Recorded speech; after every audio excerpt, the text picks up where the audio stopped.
Folks, Black Star Network is here.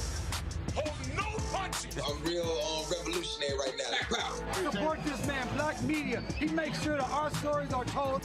Thank you for being the voice of Black America, Roland. Stay black. I love y'all. All momentum we have now, we have to keep this going. The video looks phenomenal. See, there's a difference between Black Star Network and black-owned media and something like CNN. You can't be black-owned media and be scared. It's time to be smart. Bring your eyeballs home. You dig?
All right, folks, today is Wednesday, November 9th, 2022. Coming up on Roland Martin Unfiltered on the Black Star Network. It's the day after the election. We do not have all results in, but we do have some races that are called good night for Democrats.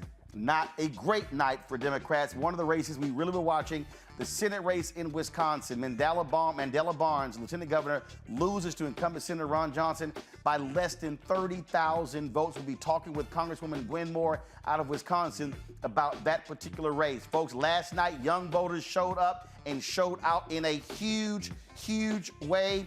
70% of all voters, 1829, went for Democrats. We'll have a panel of young activists talking about what that now means moving forward for Democrats and for Republicans really being in trouble when it comes to that. The race between Senator Raphael Warnock, Herschel Walker, it is moving towards a runoff. December 6th, we will explain what is at stake when it comes to that runoff as well. Also, marijuana was on the ballot in several states, legalized in places like Missouri and others. We'll talk a lot to unpack over the next 2 hours as a result of last night's election that continues because we still have races that have not been called. It is time to bring the funk on Roland Martin Unfiltered on the Black Star Network. Let's go. He's got it. Whatever the miss, he's on it. Whatever it is, he's got the scoop, the fact, the find. And when it breaks, he's right on time and it's rolling. Best believe he's knowing. Putting it down from sports to news to politics. With entertainment just for kicks, he's rolling. It's on go, y'all. It's Roland Martin, rolling with Roland now. He's funk, he's fresh, he's real, the best, you know he's Roland Martin now.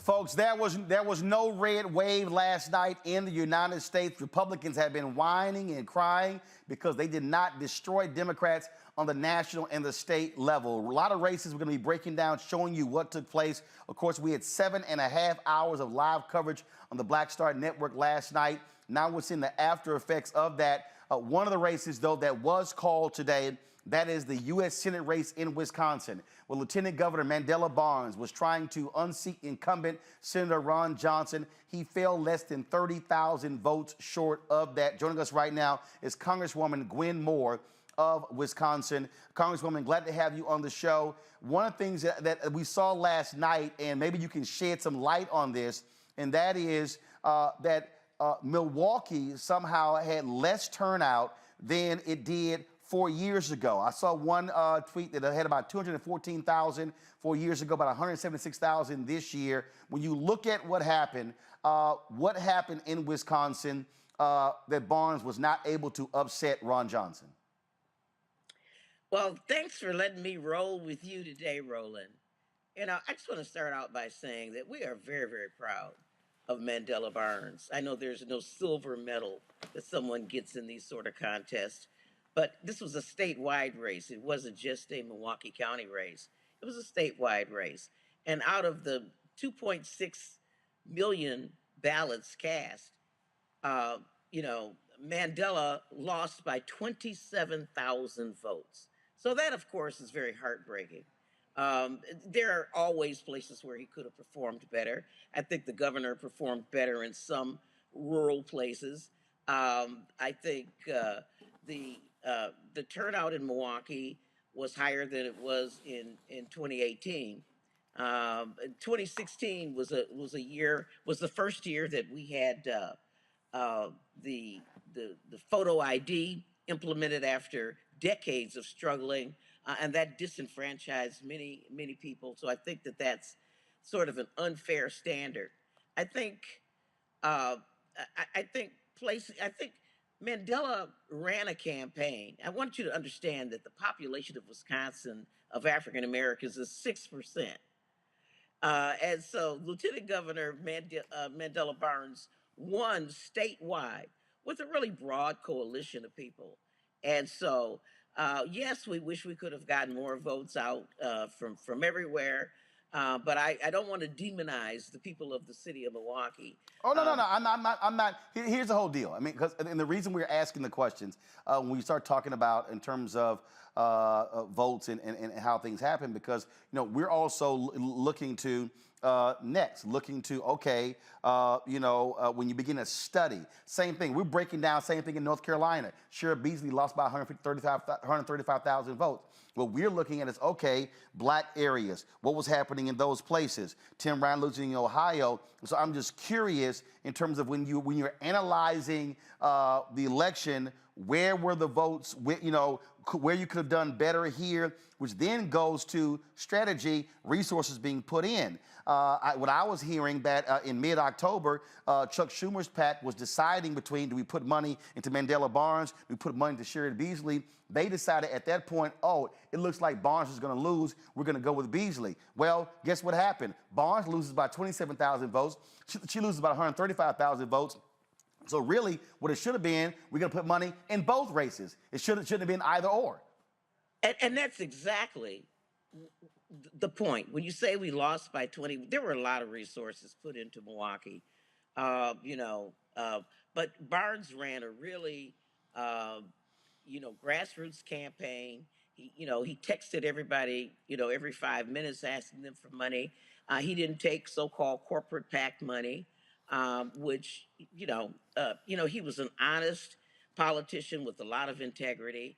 And, literally on our doorsteps every day, we saw the volumes of lies that super PACs put out on the behalf of Ron Johnson, tried to blame Mandela Barnes for the heinous murder of people at a suburban parade by, saying that he wasn't for cash bail, and, really not really being spent by $65 million being spent. This is one of the most expensive in the country. And so that's one of the things. Another thing that my son, Representative Supreme Moro Mukunde, State Representative Supreme Moro Mukunde, raises with me all the time is that we have got to put some resources where we won't be compromised into political education. We can't just tell people who are often living at the margins. One of the problems we have in Wisconsin is that half of Wisconsinites are rent burdened. I mean, they're paying 50% of their income for rent, 75% of their income for rent. And so even though we've done a really good job of knocking on doors and canvassing, I've been there. Yep. Knocking on my door talking about some election just has no competition with how I'm gonna get some diapers for the baby. I ain't got no Similac. I need a babysitter so I can get to work. And I'm saying that these are the kinds of things that we need to just. So it's political education. Well, well, to that particular point there, and this is one of the things that we constantly talk about, on this show, the issues that you're talking about, you had a lot of attention on the issue of abortion. Totally understand that. A lot of attention on inflation in the economy, but this is one of those things where what we kept saying is that how Democrats also speak. If you're talking about, capping insulin at $35, you got to be able, when you're knocking on those doors, say, hey, how much are you spending on insulin for your mama, for your daddy, for your grandmother, for your grandfather? If you're spending $400 a month, we tried to cap it at $35. The Republicans stopped us. If you capped it at $35, that's now an additional $365 in your pocket every single month. Multiply that by 12, we're not talking about almost $5,000. And so it's really sort of connecting with folks that way. And so, so again, what we're talking about is how do we sit here and look at results where you lose? How do you then do better? Because here's what's going to happen. Tammy Baldwin is going to be up for re-election. Democrats got to hold onto that particular seat, studying in terms of what happened there, and also, and again, for us, I'm just like going to be real anal about this, about trying to get people to understand we have to maximize black turnout. We can ill afford to be voting 40, 45, 50%. We've got to be driving our numbers 65, 68, 70, 75% in order to offset what's happening in other communities. If we're frankly below 70%, what we're doing is we're actually shooting ourselves in the head. Well, you're absolutely right, Roland. We do have to maximize turnout. And again, political education is a fact. And again, money is the problem. But despite money, those of us who are elected officials, we've had a pandemic, but we actually do need to spend more time just basically on political education. Yep. Um, you know, we would have never Obama would have never suffered the shellacking Yep. during his first midterm election if people had understood the importance of health care and what Obamacare was all about. Yep. Now it's very popular. Yep. And as Joe Biden has pointed out, we've done a lot for Democrats, and we've had the most productive Congress since back in Lyndon Baines Johnson, 1965, with all the stuff that we have done for Black people and all kind of people lately. But those things, capping insulin, for example, as you pointed out, that won't start until next year. So people will not experience and feel the results of that. Yep. We just did the right thing because it was the right thing to do. And when we haven't been able to harvest the benefit of that, and then people don't know what you've done unless you let them know. Yeah, you gotta tell them. I mean, that's just, and again, I think what often happens is a lot of stuff happens in D.C. And folks like, oh, we did this. No. It's like Joe Madison said, you gotta put it where the goats can get it. You gotta make it plain. And I think that's a part of this. And look, I agree with you. I've been saying for years here, look, we need, Schoolhouse Rock 2.0. A lot of people simply don't understand basic civics and in terms of how do you connect the dots. And so that's also, critically important. Final point with you, again, folks, go to my iPad. This is the results here. You see right here, y'all, 27,000 votes separated the two. But there was a bright spot, Congresswoman Moore. The governor was reelected there. You had the Republican candidate who was literally saying that, oh, if I win, we will never lose a race. They were focused on rigging the election, and you have now Tony Evers, who's reelected there. That is crucially important there, too. Oh, my God. I mean, we were saved to have had incumbent Governor Evers reelected and our Attorney General, Josh Call, reelected just very narrowly, about as narrowly as the governor or the difference between Ron Johnson. And so there was no blowout here. There was no red wave, as it were. Like you said, literally, Mandela has fallen within the margin of error where he could ask for a recount. But his data team and stuff, they have figured that there was really no challenge that could be upheld. But it was really that close. I just want to point something else out. Russ Feingold, 2 times junior senator from Wisconsin, and was first defeated in 2012 by Ron Johnson, lost by 100,000 votes. And then he ran again in 2016 and beat Russ Feingold again by 100,000 votes. And so Mandela lost by 27,000 votes. So you can argue that a loss is a loss, but he lost by 27,000 votes in a state where Black people are not the majority. So I am proud of the coalitions we were able to build. And even though, I'll just have to say, Ron Johnson ran one of the most racist campaigns. He did.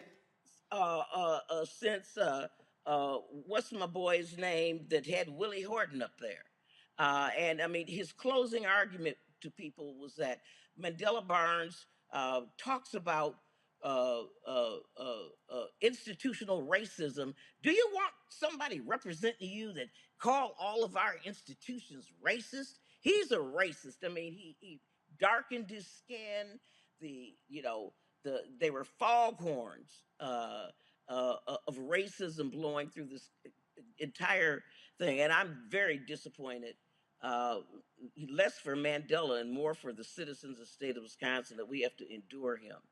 He's a terrible senator. And here's the deal, and what I say to black folks in Wisconsin, give his ass hell for the next 6 years at every turn. Just because the election is over doesn't mean that you're still not a constituent, and so that has to happen. Congresswoman Gwen Moore, we certainly appreciate it. Thanks a lot. Thank you so much. I love Mandela. He's unbought and unbossed. And that's one of the reasons he didn't have a whole lot of money, dark money and stuff. This man had integrity. He was smart. He's as good as any of the wonderful candidates all over the country that didn't prevail, like Supreme Court Shirley Beasley, my good friend Val Demings, my brother Tim Ryan. He was a great candidate, and I just want your audience to know that. All right, we certainly appreciate it. Thanks a lot. All right, folks, as we said, we're looking at all these different races. Go to my iPad, please. We're looking at the Arizona race, governor there, Katie Hobbs, Democrat, narrow lead against Carrie Lake, the crazy MAGA Republican there. Lots of mail-in ballots there in Arizona. Remember, Republicans tried to get rid of that. And so it's going to be a while. Only 67% of the vote is in there in Arizona. So we're still watching that particular race. But we also are watching to see unfold, because you see it right here. This is the New York Times. As it stands right now, the U.S. Senate, it is 48 Democrats, 48 Republicans. You have a couple of races outstanding. Actually, 3 races that are outstanding. And what are we looking for? We're looking for this race right here. First of all, you saw last night in Utah, it wasn't close. Mike Lee, he beats Evan McMullen for that particular race there in Utah. But again, what we're also looking at when it comes to these states, folks, right here, I'm going to show you. Let me pull it up here in terms of the U.S. Senate races.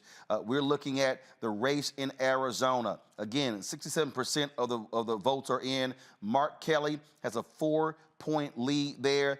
He's leading by about 75,000 votes. And so looking good there. Again, we're waiting to see if all the ballots are cast there in Arizona to determine if Democrats are going to hold on to that seat. And then when you begin to look at the Senate races, again, now we talk about what is outstanding. And guess what? It is going to come down to really 2 states, Nevada and Arizona. In Nevada, again, Democrats are hoping there's going to be a treasure trove of mail-in votes there. Adam Laxalt, who is the Republican, he's leading there, 418,000 votes. He's leading by about 20,000 votes against the incumbent Democrat, Catherine Cortez Masto. And again, I've been talking to folks. They say they believe it's looking good for them to be able to come back in that particular race there for the United States Senate. And so let's say Democrats win Arizona. So again, it hasn't been called. Now it goes 49-48. Let's say they win Nevada. It's now 50-48. Now the critical race is going to be this, and that is what we saw, 2 years ago? Georgia. It comes down to Georgia. You see the map right there. Let me go back to it. You see the map right there. All of the places, all the red that you see, that's where Herschel Walker won. Then you see the blue where Senator Raphael Warnock won. Bottom line is this here. When you see all of that blue, a lot of those are your suburban counties that jump out. But here are the actual results as we stand right now. Senator Raphael Warnock, 1,941,000 votes, 49.42%, not getting 50.1%. Herschel Walker, 1,906,000, separating them about 35,000 votes. The Secretary of State announced it is going to a runoff, and here's why that is now significant. After 2020, remember what happened. The Republicans immediately changed the laws there in Georgia. And so you remember, the election was in November. The runoff was the first week in January. What they did was cut it in half. The runoff is now December 6th. Also, you had opportunity after the November election for people who did not vote, people who were not registered for the general election, to then get registered for the runoff.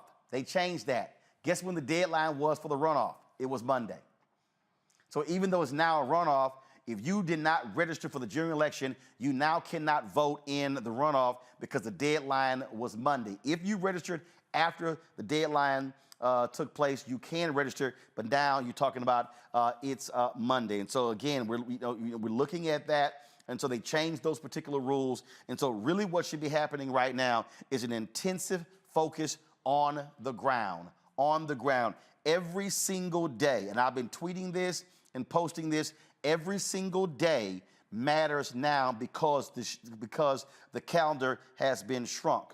And so when you talk about giving resources, and I said this as well, and I put this tweet out, and I said, look, if you want to send money to the campaigns, that's great. But I think it's going to be an air war. It's going to be a ground war. And I believe the ground war is what's going to be the difference as opposed to the air war. The consultants are going to dump the money all on television, but I think it should be on the ground. And so what I'm encouraging folks, there are 3 groups. I've worked with them directly. If you want to support the folks who are on the ground, support Black Voters Matter, support the New Georgia Voter Project, and then support Georgia Stand Up.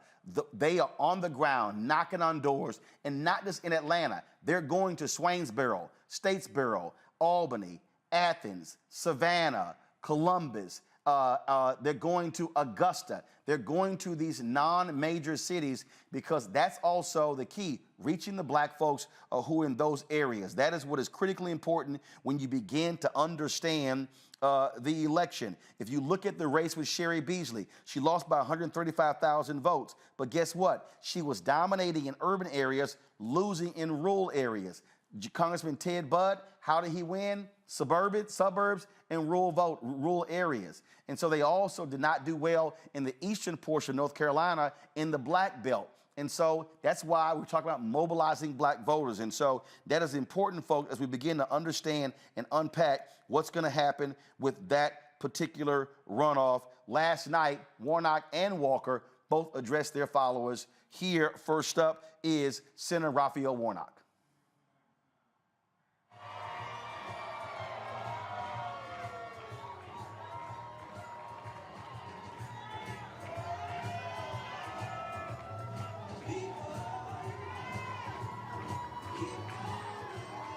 Well, hello, Georgia. Listen, I just wanted to drop by because I'm coming back tonight.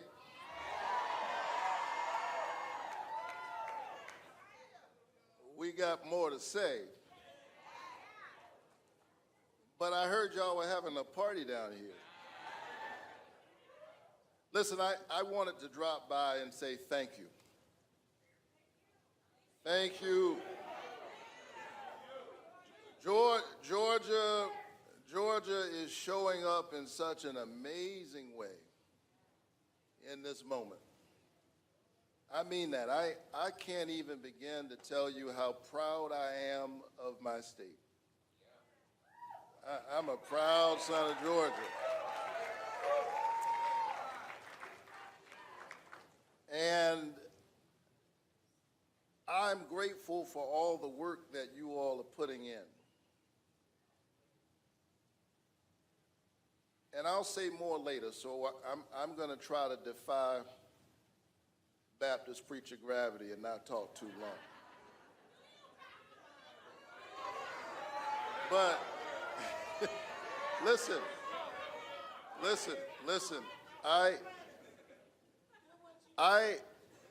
we always knew that this race would be close. And so here, that's where we are. So y'all just hang in there. I'm feeling good. I do. I feel good. I feel good. And just hang in there and enjoy one another. I'm with you. And we know how much is at stake in this election. So thank you for being with me, and I'm grateful that we are together every step of the way. And if you can hang in here for just a little while longer, we'll come back and say some more. But in the meantime, I'm going to say to you what I say to my church every Sunday. Keep the faith and keep looking up.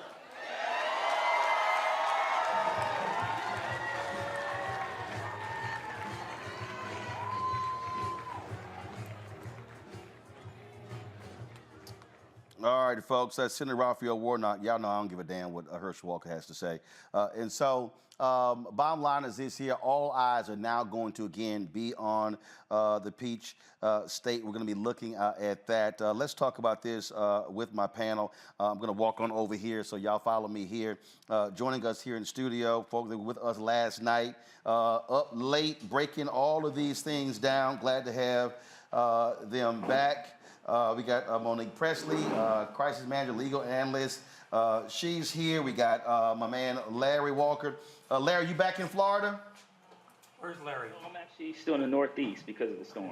All right, so that's right. A hurricane is coming there, and that gummit, we should knocked out and give a concussion to Ron DeSantis after last night. Of course, and already Republicans are yelling and screaming how, he's the bright future of the party. Yeah, y'all know how I feel about that. Rebecca Carruthers, Vice President, Fair Election Center at the Amakongo Debinga Professorial Lecturer, School of International Service, American University. And again, y'all, Larry Walker, Assistant Professor, University of Central Florida.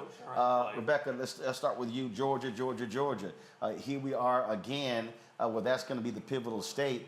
And as I said, a lot of the money is going to be put on the air. This is a ground game.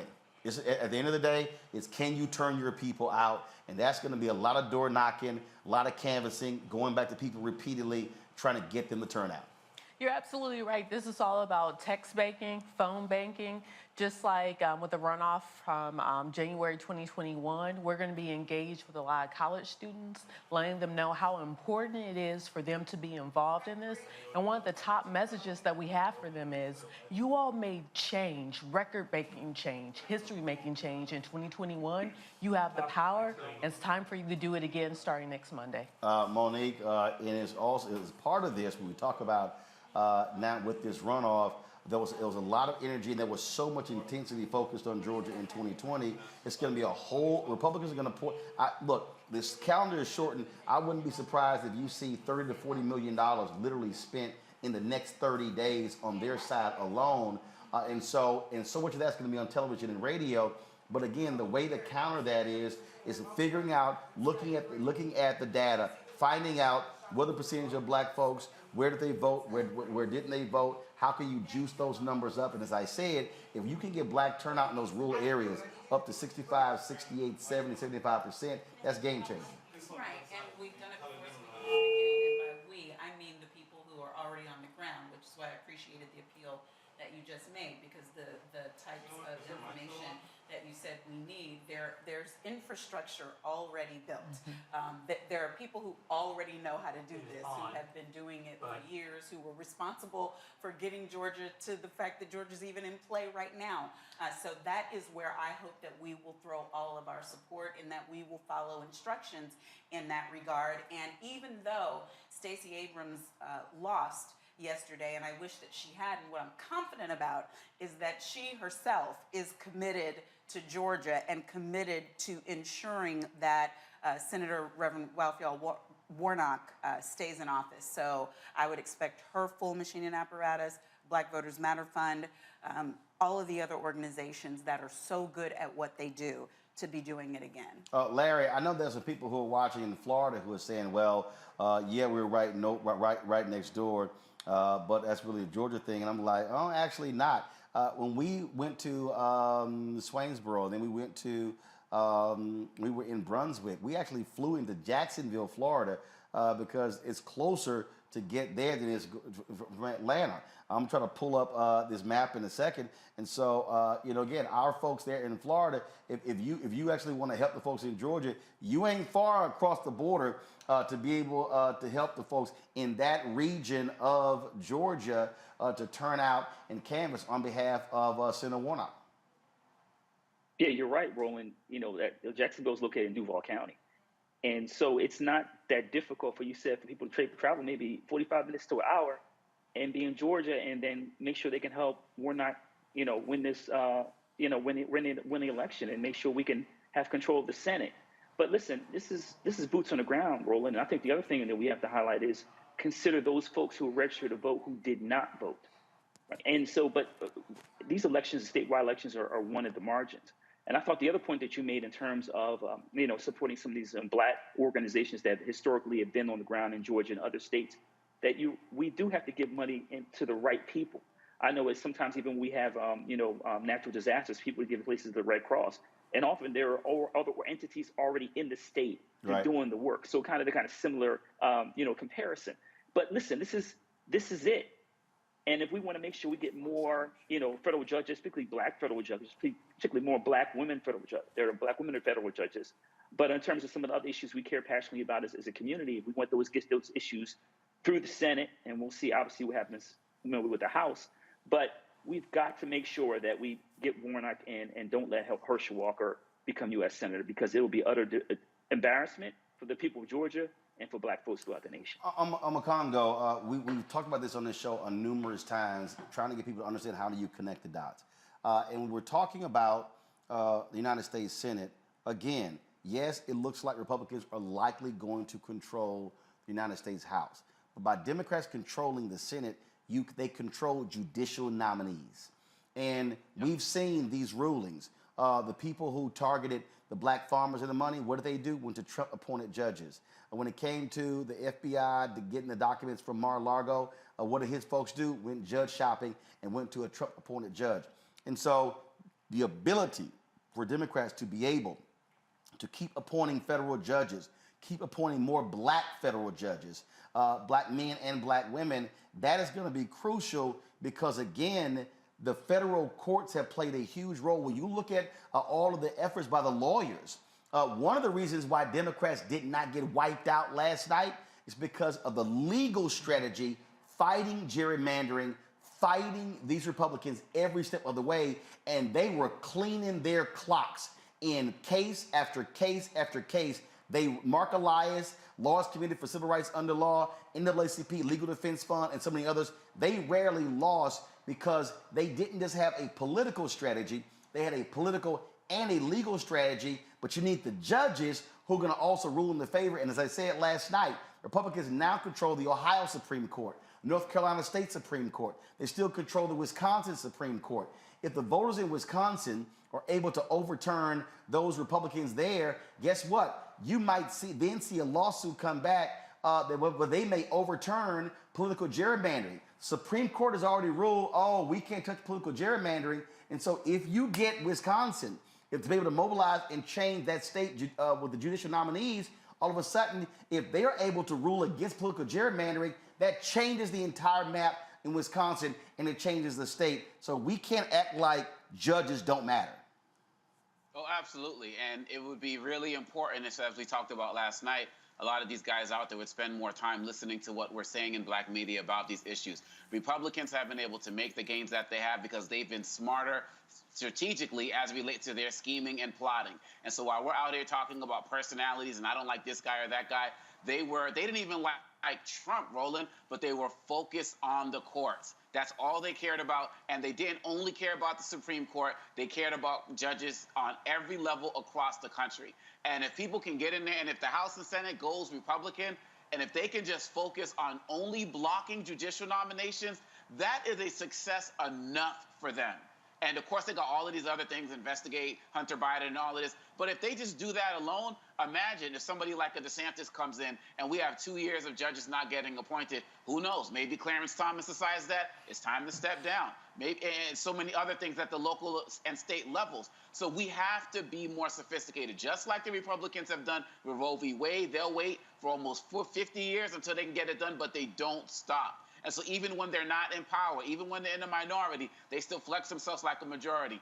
I am so proud that on the ground in Georgia and in other places, people have been listening to what many of us have been saying for years and being active-minded. And your tweet and Instagram post about supporting, and talking about it last night, about supporting the local groups on the ground. That was what, I mean, many of your ideas have been genius, but for those of us who weren't thinking about that, who've only been thinking about candidate, that's so important, because when we talk about boots on the ground, we're going to have the whole MAGA infrastructure descending on Georgia. Even if those guys didn't care for Walker last night, because many who voted for Kemp didn't vote for him. But now, to get this black intellectual out of the Senate, they're going to do everything possible. So we need to donate to those local groups, and if any of us got the time across this country to get on the ground, we need to be there as well. It's Georgia or bust right now, and judges are key to everybody's strategy on the Republican side. It's got to be key for us too.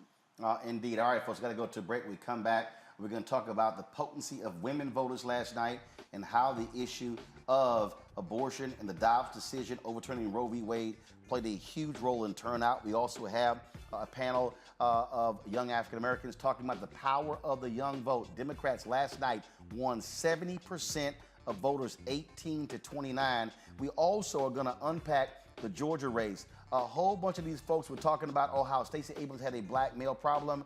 No, y'all. The exit polling showed it was a white problem. She won big numbers with black women and black men, won a majority of Latino men, Latino women. The problem was really with white voters. That's for all you fools and you trolls out there with all y'all trashing Stacey Abrams, you so-called wannabe folks hollering tangibles. Yeah, now y'all look like some fools. So we're going to have the actual facts breaking that whole thing down. And so, folks, stick with us. Lots of stuff to cover, lots to break down. We're going to also talk about marijuana, how that was on the ballot, a number of different places. It passed. We'll unpack what that means for African Americans as well. Folks, you're watching Roland Martin Unfiltered on the Black Star Network. If you're watching on YouTube, hit that like button, folks. Don't be riding for free. You're commenting. Hit the like button. Hit the like and the share button on Facebook, on Twitch, on Instagram, all the platforms. We want y'all commenting on the Black Star Network OTT app. Speaking of that, download the app. Available on all platforms: Apple phone, Android phone, Apple TV, Android TV, Roku, Amazon Fire TV, Xbox One, Samsung Smart TV. Your dollars make it possible for us to do what we do. We're already making plans, folks, to travel to Georgia, to be on the ground broadcasting from there.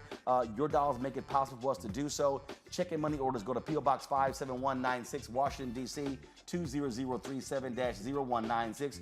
Cash App, $RM Unfiltered. PayPal is R Martin Unfiltered. Venmo is Unfiltered. It's RM Unfiltered. And Zelle is Roland at RolandSMartin.com. Roland at RolandMartinUnfiltered.com. And, of course, get a copy of my book, White Fear, How the Browning of America is Making White Folks Lose Their Minds. Available at all bookstores, Barnes & Noble, Amazon. Order it from a black bookstore. Download the copy on Audible. I'll be right back.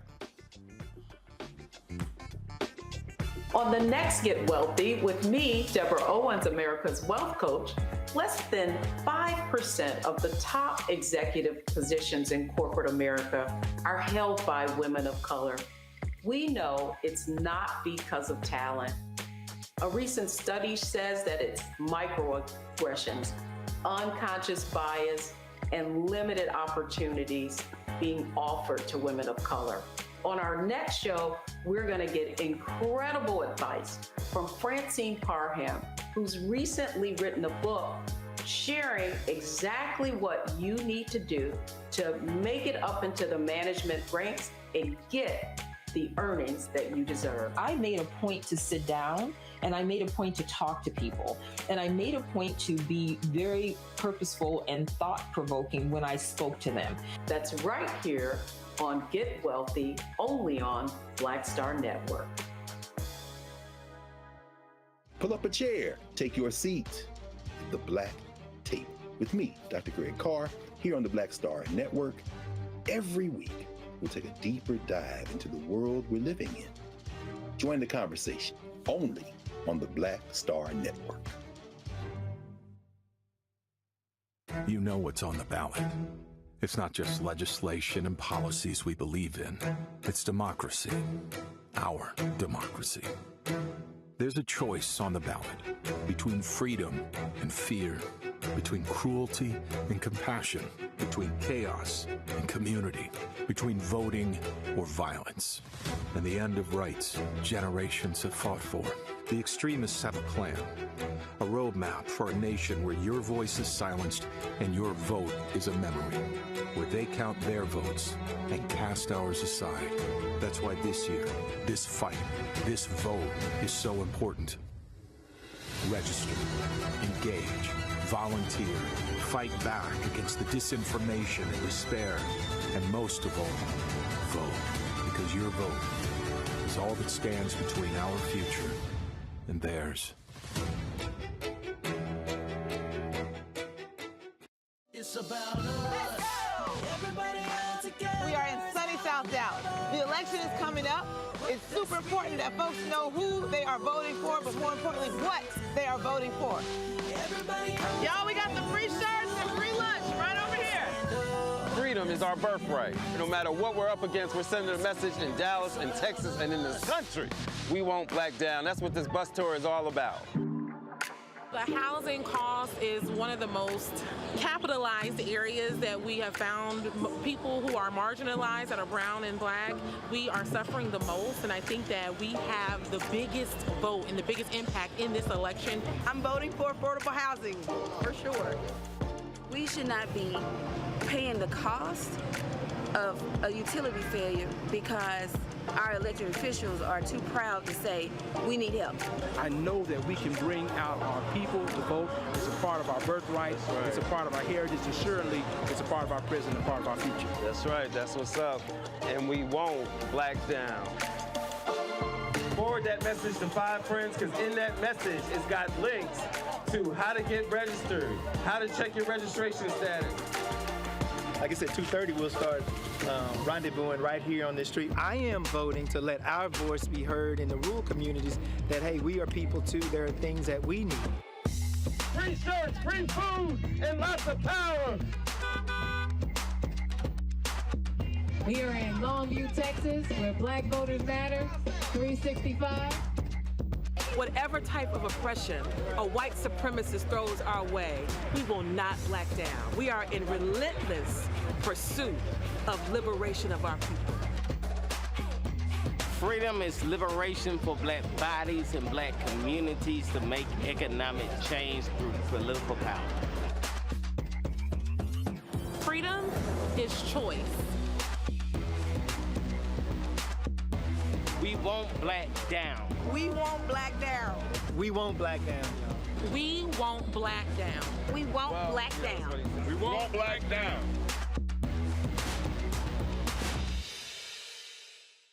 Hey, what's up, everybody? It's Godfrey, the funniest dude on the planet. And you're watching Roland Martin Unfiltered. Ow.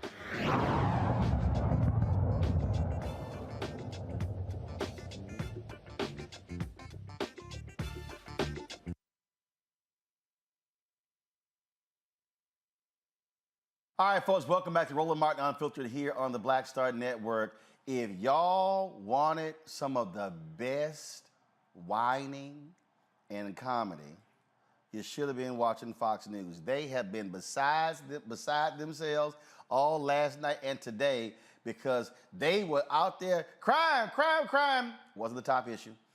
They were out there, remember last year was critical race theory. They were sitting here, red wave, we're wiping the floor, everybody. Y'all role play. Y'all gotta play this here. Y'all watch this. With voters. When it comes to the state of Pennsylvania, why did Dr. Oz lose? Well, it looks like, according to the exit polling, it's because Fetterman won. Fetterman got 57% of the independents. Fetterman got 67% of the Hispanics. He got 57% of the women. And remember, it was just last week we were talking about that Wall Street Journal story that showed that there was a 27-point swing from suburban women from Democrats to Republicans. Fetterman, won 57% of the women. And in the state of Pennsylvania, most important issue by far was abortion with 35%, followed by inflation at 29%, and crime was 11%. And that is what drove people to the polls. We have the worst inflation in 4 decades. The worst collapse in real wages in 40 years, the worst crime wave since the 1990s, the worst border crisis in U.S. history. We have Joe Biden, who is the least popular president since Harry Truman, since presidential polling happened. and there wasn't a red wave. That is a searing indictment of the Republican Party. That is a searing indictment of the message that we have been sending to the voters. They looked at all of that and looked at the Republican alternative and said, no thanks.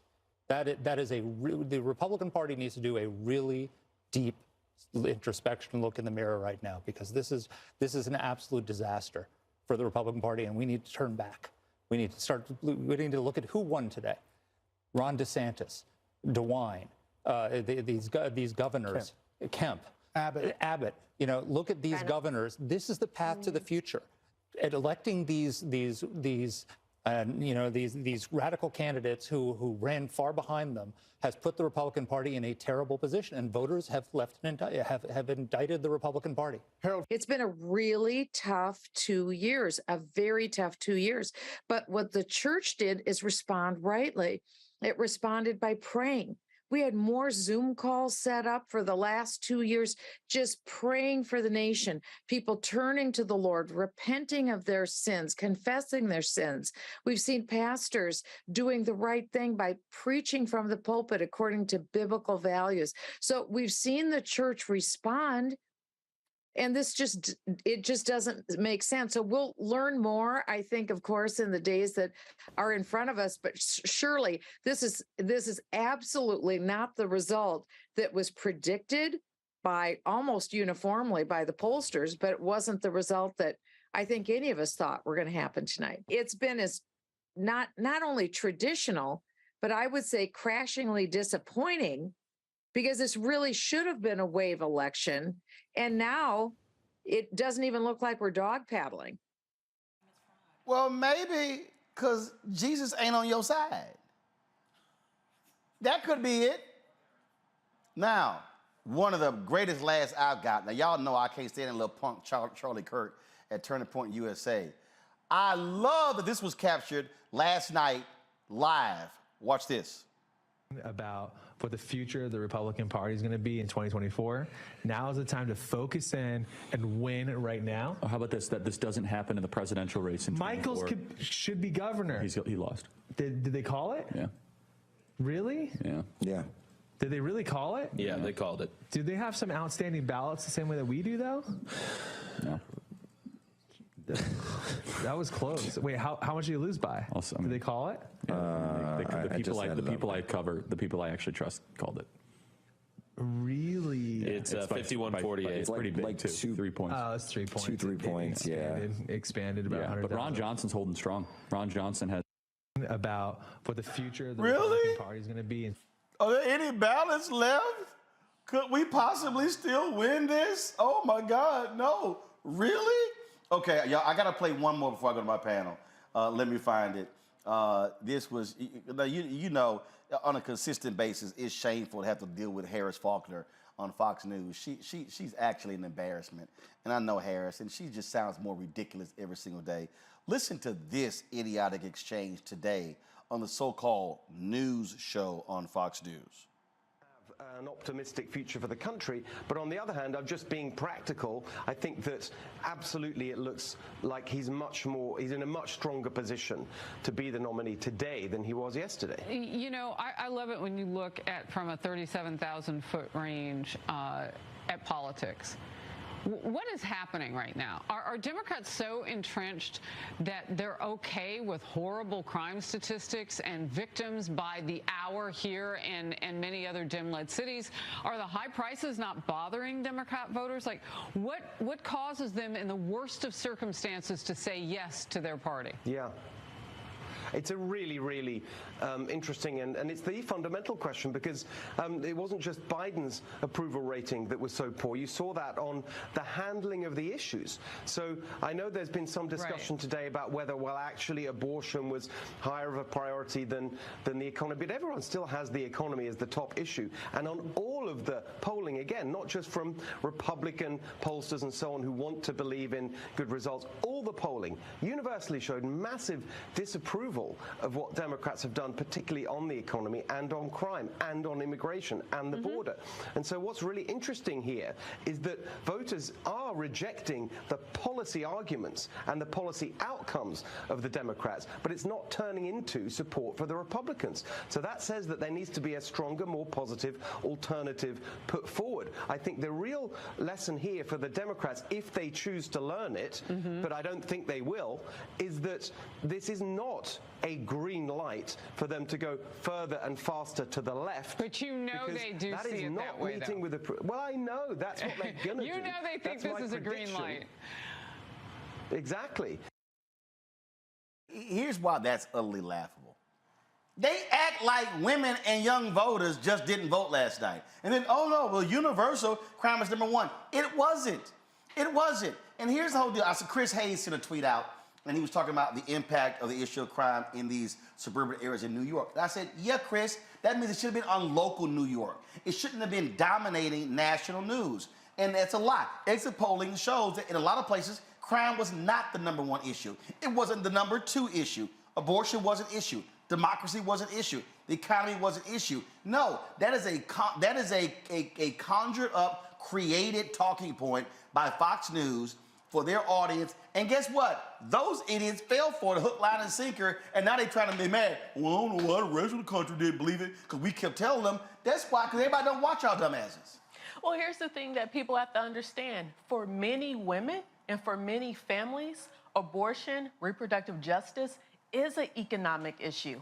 And so by just disregarding these issues and saying, oh, no, this is an issue of morality or this is an issue about something else, we have to understand how economics plays a part in people's everyday lives. And just because it doesn't show up for you in that way doesn't mean that it doesn't show up for those voters who turned out last night.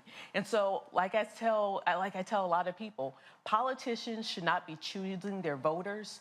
Voters should be choosing their politicians. And unfortunately, there are a lot of people in this country, especially with what we saw in 2021, with a lot of the voter suppression laws being passed in states across the country. Over 41 states introduced voter suppression laws. We saw that there were people in power who wanted to choose their voters. And voters said last night, we know what's going on in this country, but we are the ones who get to decide who we want to represent us. And that's what we're going to continue to see moving forward. Here's why I think this is too funny, Monique, because they're sitting here whining and complaining. But the polls. I keep trying to explain to people, polls are a snapshot. And the one thing that polls can never account for when people show up on election day. I go back to in 2008 when Obama lost New Hampshire.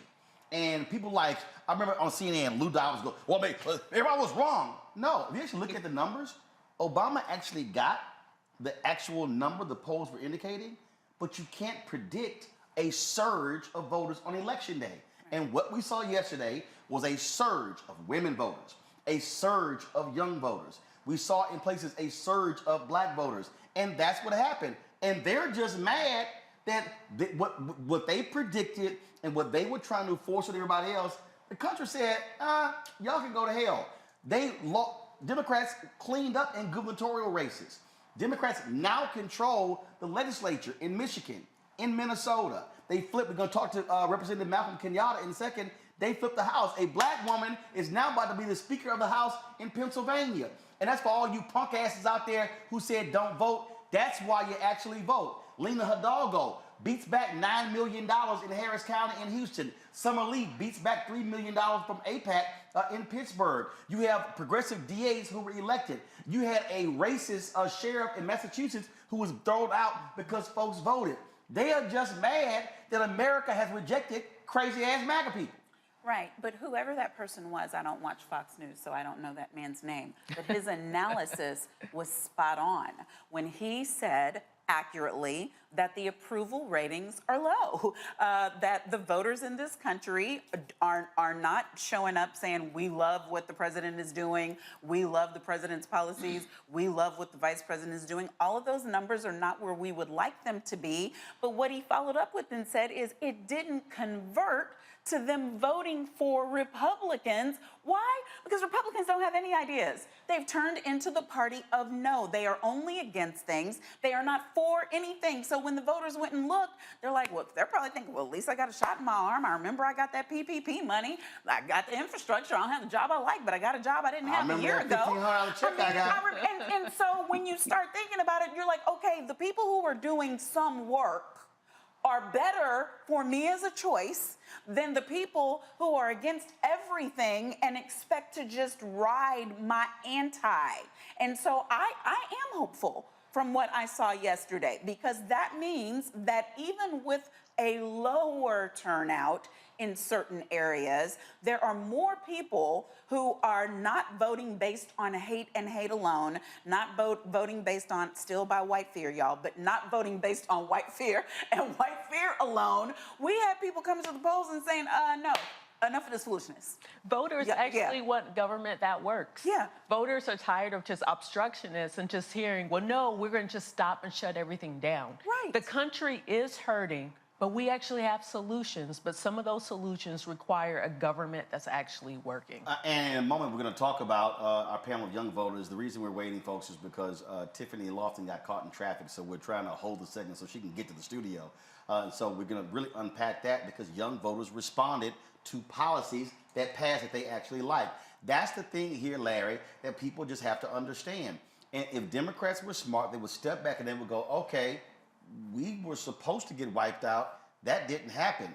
There were some historic gains. Now the question is, how do you increase your approval ratings? How do you go back to D.C.? You're now going to have to deal likely with a Republican House. But here's the thing.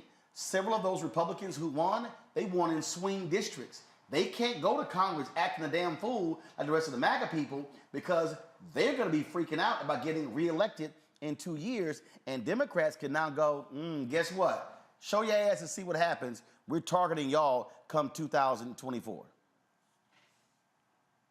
Yeah, Roland. So you make a really good point about those, those incumbent, elected officials. And even with McCarthy, the margins, if things we think that should go in the House, are be very tight, and you have to govern a certain way. And when I worked on the Hill, for a couple of years, and when you had either Democrats or Republicans, and they had very tight margins, so you have to govern differently.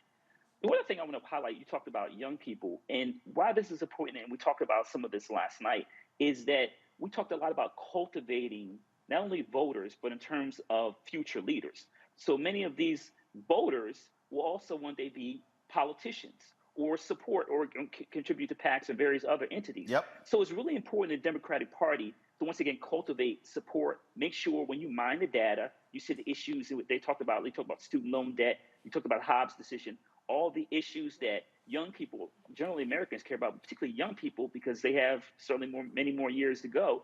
Is these issues are critically important to them. The other thing I want to add, Roland, as it relates to the that Fox, you played that clip, and they talked about inflation. But Republicans voted against the Inflation Reduction Act. So how can you expect people to support you if you talk about inflation, but you voted against a bill that addresses the issue? So it's contradictory. They don't have a platform. I think Monique said they're the party of no, or the anti-party. But that's pretty much all they are. They're just, they create, talk about culture wars, but they don't really have any policy issues they focus on. Well, Makongo, again, now moving forward, Democrats still have to deliver.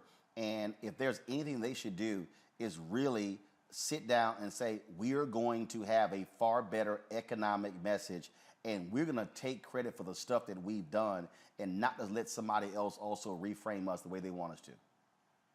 Absolutely, and that has to start immediately. Just quickly, as relates to you talking about these Republicans showing themselves, just today in Biden's speech, he was talking about he's meeting with McCarthy later today. So even McCarthy knows that they got to start getting themselves in line, because the MAGA folks have been rejected. And so when it comes to rebranding themselves, Democrats have to show that they are willing to be bipartisan, they are willing to do that, but they have to stick with the people who brought them to the party. Yep. And so right now, they got to go deeper as relates to getting out to the youth, because these pollsters didn't have anything they knew nothing about what the youth were going to do. Now they said, we are here and we got this. I mean, these young people, they're out here getting vasectomies and sterilizing themselves and all of these things because of Dobbs. So at the beginning of their reproductive years, they're making decisions like this and they're pissed off. So now we got them. Hopefully we can stay engaged with them because we cannot afford to lose them. And then just lastly, on the thing about crime, let's all be real.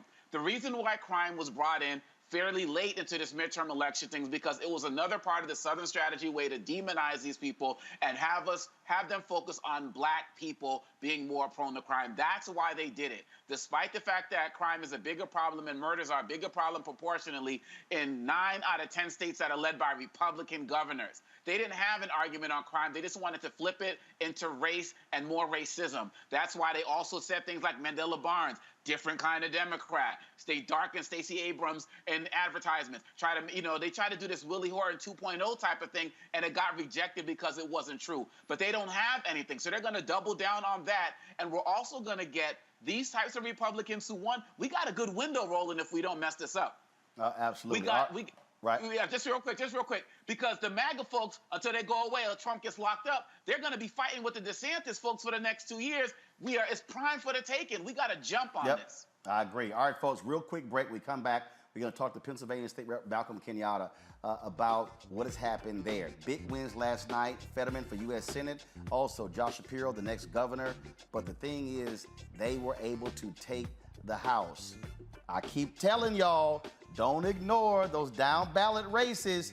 How important is that? We'll break it down with him. Plus, my panel of young activists, we're going to talk about the power of young voters. We're just trying to give Tiffany Lofton time to get out of traffic and get on Skype, because I really want all three of their voices, folks, because last night was huge, and it's going to pave the way for the future, especially in 2024. All of that right here. And also, Isaac Hayes III is going to be joining us, talking about his crowdfunding race for Fanbase. Y'all, the hell with Twitter. You need to be getting your accounts on Fanbase. We'll talk to him in our Tech Talk segment. You're watching Roland Martin Unfiltered on the Black Start Network. Folks, YouTube, hit that like button. More than 4,000 of y'all getting closer to 5,000. We should have 4,000 likes. Yes. Y'all talking in the chat? Hit the like button. It's free. It don't cost you nothing. We'll be right back. On the next A Balanced Life with me, Dr. Jackie, 2 facts that you need to be aware of. African American women have the highest diagnosis of breast cancer than any other group in the U.S. And young African American women are most likely to be diagnosed with one of the highest aggressive forms of breast cancer than all other groups. It is a disease that requires fast action, determination, and a whole lot of support. On our next show, we'll meet a young woman who's chosen an alternative path and approach to tackling this disease. And you'll hear from our medical and support experts on how to maintain balance through it all. We encourage exercise. We encourage, changing diet and making, all those personal changes. That's on the next A Balanced Life on Black Star Network. You know what's on the ballot.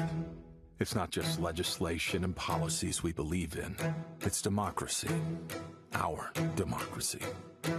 There's a choice on the ballot between freedom and fear, between cruelty and compassion, between chaos and community, between voting or violence, and the end of rights generations have fought for. The extremists have a plan, a roadmap for a nation where your voice is silenced and your vote is a memory, where they count their votes and cast ours aside.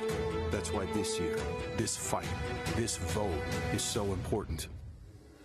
Register, engage, volunteer, fight back against the disinformation and despair, and most of all, vote, because your vote is all that stands between our future and theirs. Hey, I'm Deion Cole from Blackish. Hey, I'm Arnez J. Black TV does matter, dang it. Hey, what's up, y'all? It's your boy Jacob Lattimore, and you're now watching Roland Martin right now. Stay woke.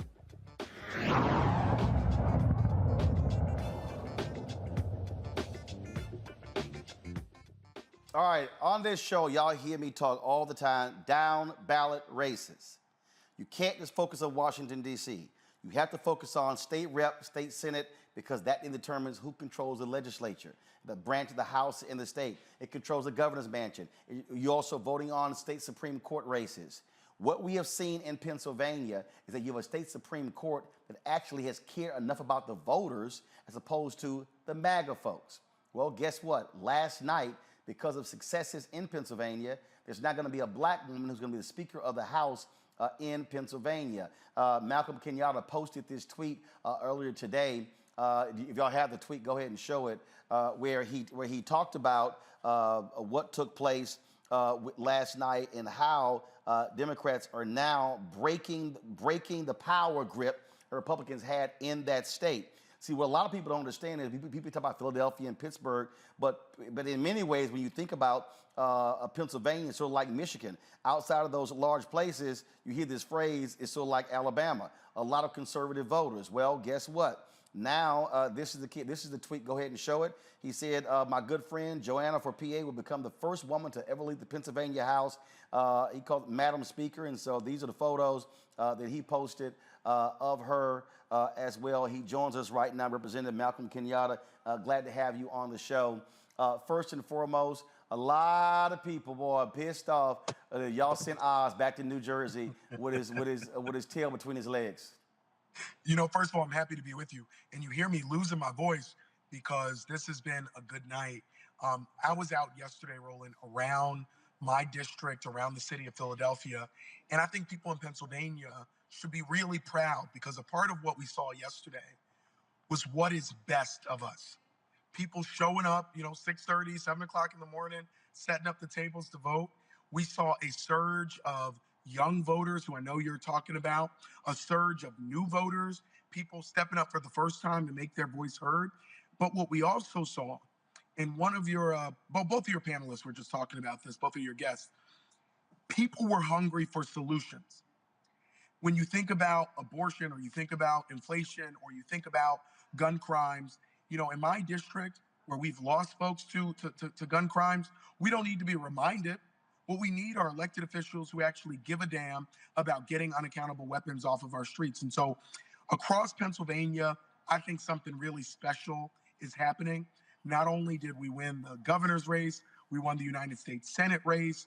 We have flipped the Pennsylvania House. And I was looking at my odometer here, and between this race, I put 75,000 miles on my car driving all around Pennsylvania. We've been to 35 different counties since I lost the primary to John Fetterman, talking to voters about what's at stake. And what we saw was the coalition of, I think, real common sense people, not just in Philadelphia, but you look at some of the margins in our rural communities, where I spent a lot of time talking to people in places like Erie, for example, up in counties like Lackawanna, for example. You saw voters show up. They showed up because they wanted elected officials who did the two most important things that I think you have to do. First, you have to show up and talk to people and ask and listen about what they care about. And then you have to have actual policy solutions to those things that they told you they cared about. I think Democrats did that, and we're seeing it with these historic victories. Here's the thing that I don't think people, again, understand. You've been in the House. Y'all have had some vicious fights with Republicans.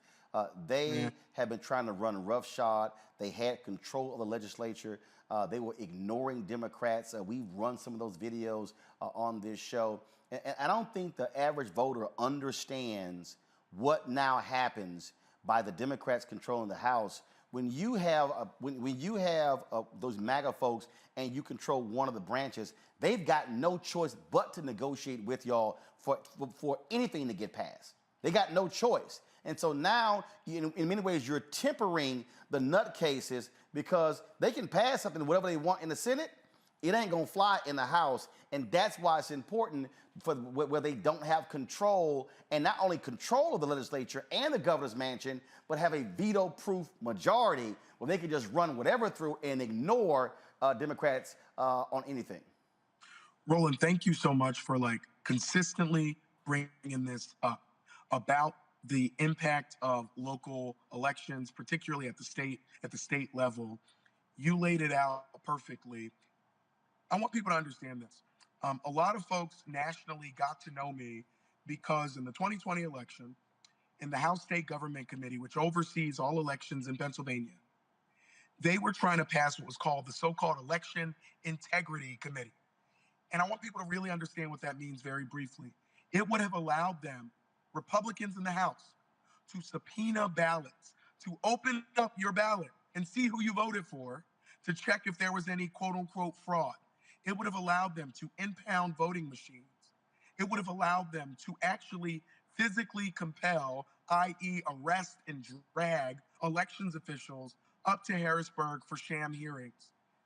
As we're sitting here talking, Roland, in the next legislature, I'm going to be on that committee, that same state government committee that oversees all of our elections. I'm the Democratic chair of the subcommittee that oversees everything that has to do with campaign finance and elections in Pennsylvania. I'm the Democratic chair of that subcommittee right now. I'm going to be the majority chair of that subcommittee come January. That's a big difference. And it matters for all the things that people care about. And so this is proof positive that your vote matters, that when people show up and vote, we can get a real difference in the leadership. And it's not just important that we have a Black woman as our next speaker. It's important that we have this Black woman. Joanna McClinton is somebody who is a minister, who leads with her faith and not this bastardized Christian nationalist version of who Jesus was and what his message was about. But she is somebody who has used her entire career as a public defender, speaking up for the least of these, speaking up for the people that Jesus actually hung out with, the people who were forgotten, the people that were untouchable. These are the people that she has spent her career fighting for, elevating. I worked on Joanna's first campaign for state rep.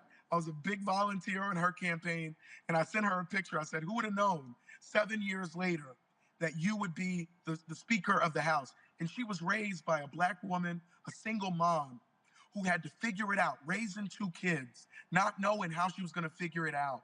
And now she's going to be able to hold that Bible as her daughter gets sworn in yet again and becomes the Speaker of the House. And so it matters the type of people who we are electing. And when you look at the Democratic majority, when you look at the people who are elected, you're seeing small business owners, you're seeing nurses, you're seeing teachers, you're seeing doctors. Roland, we're seeing just regular people in our caucus who never thought they were going to run for office, but who stepped up because they were sick of the nonsense, the lies, and the BS that's coming out of the MAGA Republicans. We wanted you to keep your voice. Your voice is needed in the State House there. And look, we're going to continue trying to explain to people why we can't ignore the city races, the school board races, the county races, the state rep and state senate, because not everything is done in Washington, D.C., and not everything that we need in the Black community is going to come out of Washington, D.C. And so it's all these levers. And so, I keep saying we got to have Schoolhouse Rock 2.0. We're going to use this show to teach people, to get them to understand civics, understand basic politics, because that's how these things begin to change. And so congratulations there. Let Joanna know that look forward to having her on the show because we don't want to just uplift members of Congress. We also need to be talking about these African Americans who are attorney generals, who are speakers of the House, who are state treasurers, who are controlling levels of power. And Roland, if I could, I just want to say very briefly, first of all, thank you for the way that you use your platform always to do those things that you said. But I just want to say one more quick thing about abortion. Republicans had passed a constitutional amendment to effectively ban abortion in Pennsylvania. In our state constitution, you have to pass it twice in the General Assembly before it goes to the ballot to be approved by voters. Because we won the House, abortion will remain legal in Pennsylvania. That is a big deal. And so for people who are looking around the country and you saw those 5 different constitutional amendments fail, where people are trying to take away abortion access, Pennsylvania should really be counted as number 6, because with Joanna having the gavel, we will never have an abortion ban, and Republicans were on track to do that if we had not won, they were going to do it. And the governor couldn't veto that, by the way, Roland. And so they didn't care about Josh Shapiro. If they held on to the House, they were going to move that constitutional amendment. And now we have stopped it dead in its tracks. And so thank you, brother, always for lifting up what's happening at the local level, because that's where the rubber meets the road for people in their real lives. All right, we really appreciate it. Thanks a lot. Thank you, brother. All right, folks, gonna go to a quick break. We come back. Power of young voters. They turned out in a huge way last night all across the country. We got a great panel lined up. My panelists are also ready to weigh in, asking them questions as well. And so we look forward to have that conversation. So folks, let's make it happen. First of all, let your friends and family members know about the conversation we're having. See, I keep telling y'all, first of all, you saw last night, you ain't got as many black people on any of these networks. They are not talking about the stuff that we care about. They're not, okay? They probably spend their time talking about Trump's so-called announcement next week. I don't give a shit what he's announcing next week, okay? And I'm letting y'all know right now, I ain't gonna cover it. All right? And so the bottom line is, this is about us, for us, by us, speaking to our issues, elevating our voices. That's why this show matters. That's why the platform matters. And so that's why all of this is important. So please download the Black Star Network app, Apple phone, Android phone, Apple TV, Android TV, Roku, Amazon Fire TV, Xbox One, Samsung Smart TV. We've already hit the 50,000 vote threshold. Now we're trying to hit 75,000, get to 100,000. Also, support us with your dollars. I keep telling y'all, look, we are here fighting for the advertising dollars, the $322 billion that's been spent annually in this business. But the reality is we're not getting the money. We're not getting the political advertising. And so we're fighting for every single dollar. So I can tell you, when we ask for you to send $50, which is $4.19 a month, which is 13 cents a day, that matters. It absolutely matters. It pays for the heat last night. It paid for the caterer last night. It pays for staffing. We paid those interns last night, y'all. That money absolutely matters. Ain't no millionaires and billionaires sending us checks, okay? We ain't got MSNBC money, CNN money, but I can tell you what, did nobody do 7.5 hours of coverage last night talking about black people all night long? So that's why it matters. And so our goal, we're trying to get 2,000 people every month to contribute $50. That's 100,000 a month. And so you take that with the other advertising we get, it pays our bills. So you're checking money orders. A lot of y'all still old school. I know it's a pain to have to sit here and open the envelopes, endorse the check, take it to the bank, but I damn sure will. P.O. Box 57196, Washington, D.C., 20037-0196. For all you electronically savvy folks, Cash App, $RM Unfiltered. PayPal is R Martin Unfiltered. Venmo is RM Unfiltered. Zelle is Roland at RolandSMartin.com, Roland at RolandMartinUnfiltered.com. And also get your copy of my book, White Fear, How the Browning of America is Making White Folks Lose Their Minds. I had somebody ask me, and they were like, well, man, you trying to ask us to contribute and buy your book? Let me remind y'all, the first year we did this show, we had no advertising. We had one partner, and that was Ask Me. And so it was actually my book sales. And I see, y'all, flash to Tiffany. Come on, hurry up. Tiffany got her book. Tiffany's always repping. I need to find a video when Tiffany got her sweatshirt. She was just way too black with it. And so just so y'all understand, we had one sponsor. We had one sponsor our first year, and it was my book sales and my speaking fees that actually paid the staff and paid for the show. That's how we stayed on the air. And so when y'all buy the book, trust me, you also are supporting this show. All available bookstores, download it as well on Audible, and order through your favorite black bookstore. We'll be right back. I am on screen, and I am representing what a black man is to the entire world that's gonna see this. And this might be the only black man, a representation of a black man that they see. Right. So I am responsible. Right. For how they see black men. And it's my responsibility to, if I am not playing an upstanding, honorable, someone with a strong principle or moral core, to make sure that this character is so specific. Right. That it is him, not black men. And I wish that more actors would realize how important their position is as an actor of color, playing people of color on screen. Because there are people that see us all over the world in these different images that we portray. And not everyone knows black people to know. Yes. That's not all.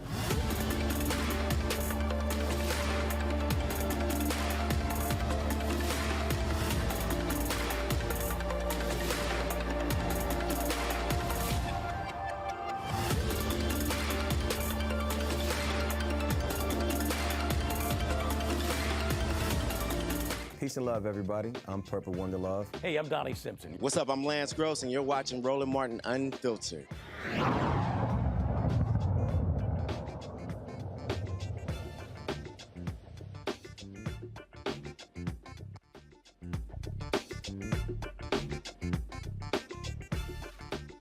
Last night, why did Democrats do so well?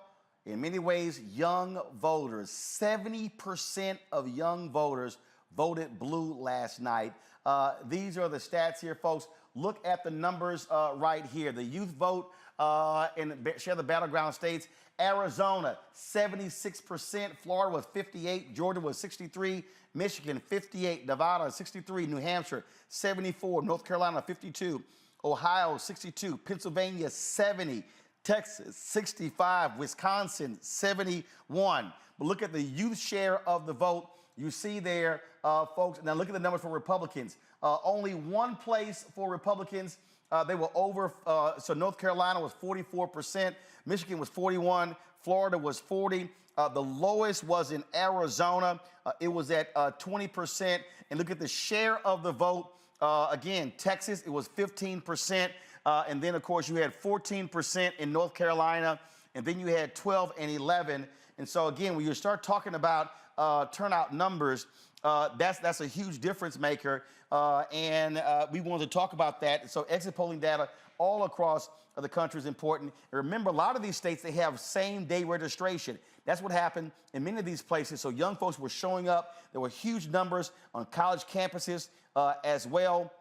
And folks, according to the National Election Pool, which includes a consortium of news outlets and the Edison Research Group, they found that younger voters aged 18 to 29 were the only voter group by age to overwhelmingly support Democrats in the midterms. Joining me right now is Tiffany Lofton, a National Labor and Education Organizers, Evan Wayne Malbrough, Andrew Gutman Foundation Board Member and ACLU of Georgia Fellow, and Harris County, Texas Democratic Party Chair, Otis Avaguru. Glad to have all three of you here. The thing that, Tiffany, you mentioned this last night when you said there were 8 million new young voters who came onto the register polls, on voting rolls since last year, and that number is going to be increasing. This is where, if you're Democrats, you're looking at those numbers, you better be saying to that 18, 29, 29, 35, what do you care about? How do we deliver? Because when you're saying 70%, you look at the breakdown in those states, you keep that up and they keep adding folks, bottom line is that's the pathway to victory in the future. Roland, we have to look at that voting demographic of the 8 million young people who are now new registered voters, eligible voters since the last midterm election. We got to break that down even more by state, like you said. And then, because this is a Black network, we got to talk about the impacts of race in that demographic. From those 18 to 29-year-olds, Roland, Black voters from 18 to 29 make up 89% of those leaning Democrat. You got it on the screen. Look at y'all, viewers. I'm not talking to the panel. Viewers, look at the Black folks on this chart. Black folks from 18 to 29, 89% of them are leaning blue. 9% are leaning red. So when we talk about young people in those states, it's not just the infrastructure dollars to how do we turn out more young people. You have to continue not to target, because we're clearly turning out. You have to figure out, when I get elected, when we are in office, how are we continuing to make these voters happy? Because, surprise, in 2024, we're going to have another couple million young people coming on so that they can vote in the presidential election. And if you know that your devoted, promised demographic of folks are people of color, then the question does not become, we got to make sure we turn out people of color and the advertisements got to make sure we reach out to give them the right messaging. We clearly don't need that. What we need is for you to make do on your promise. When you say you're going to get into office, cancel that student loan debt, women's reproductive choice, gun violence prevention, defunding the police, environmental justice, good jobs, lowering the rent for our pay. We're not putting you in the office because it's cute to be blue. were putting you in office because you said you was going to do what you said you was going to do. So to continue to make us happy, do that. Young people, yes. People of color, even more so. Those white folks who are those young people, they're almost half and half, Roland. 58% of the white folks is leaning Democrat, but 40% of them are leaning Republican. So we got to figure out how we continue to make the voting bloc happy so that they can continue, we can continue to do the work that we've been doing to mobilize and bring our folks to the polls, which we've already been doing. And Otis, again, when we start talking about messaging, when we talk about delivering, at the end of the day, that's what folks want to see. Are you delivering? And look, there was a lot of pressure on President Joe Biden to deal with the issue of marijuana, a lot of pressure on student debt relief. He didn't want to do that. And it was that pressure, and basically I go back to 2010 when President Obama kept talking about let's get rid of don't ask, don't tell, and LGBTQ folks were like, yo, man, we want this thing done. So what they did was, and he kept all up to Congress. They finally said, you know what? They closed their checkbooks.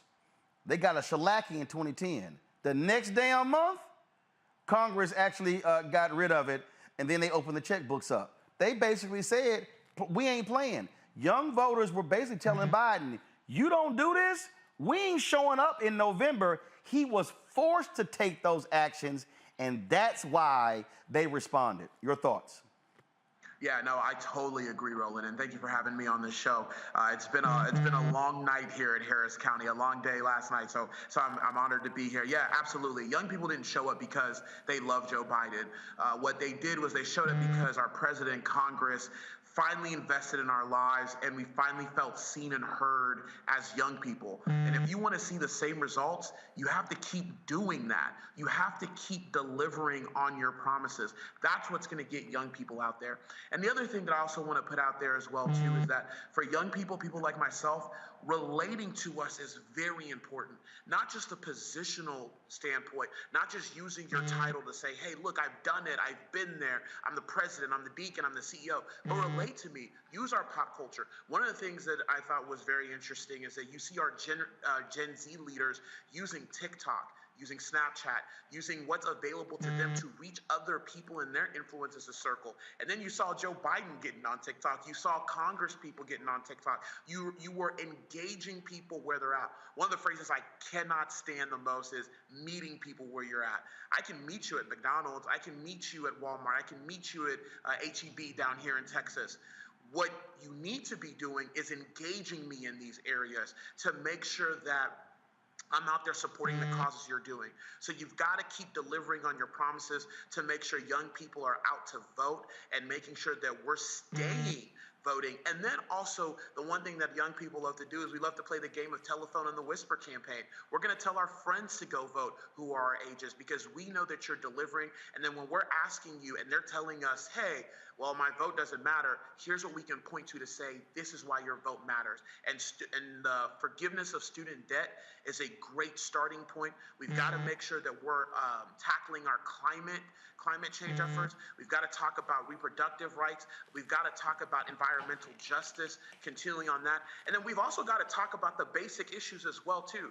Here in Harris County, what we do, we're always talking about a livable wage, the economy. We've got to talk about healthcare because we want to be healthy. We want to we want to make sure that we see the age of 80 because we want to see Social Security, too. And then we've got to talk about education because some of us are going to have kids in the future, and we want to make sure that our kids are properly educated and we're investing in the future.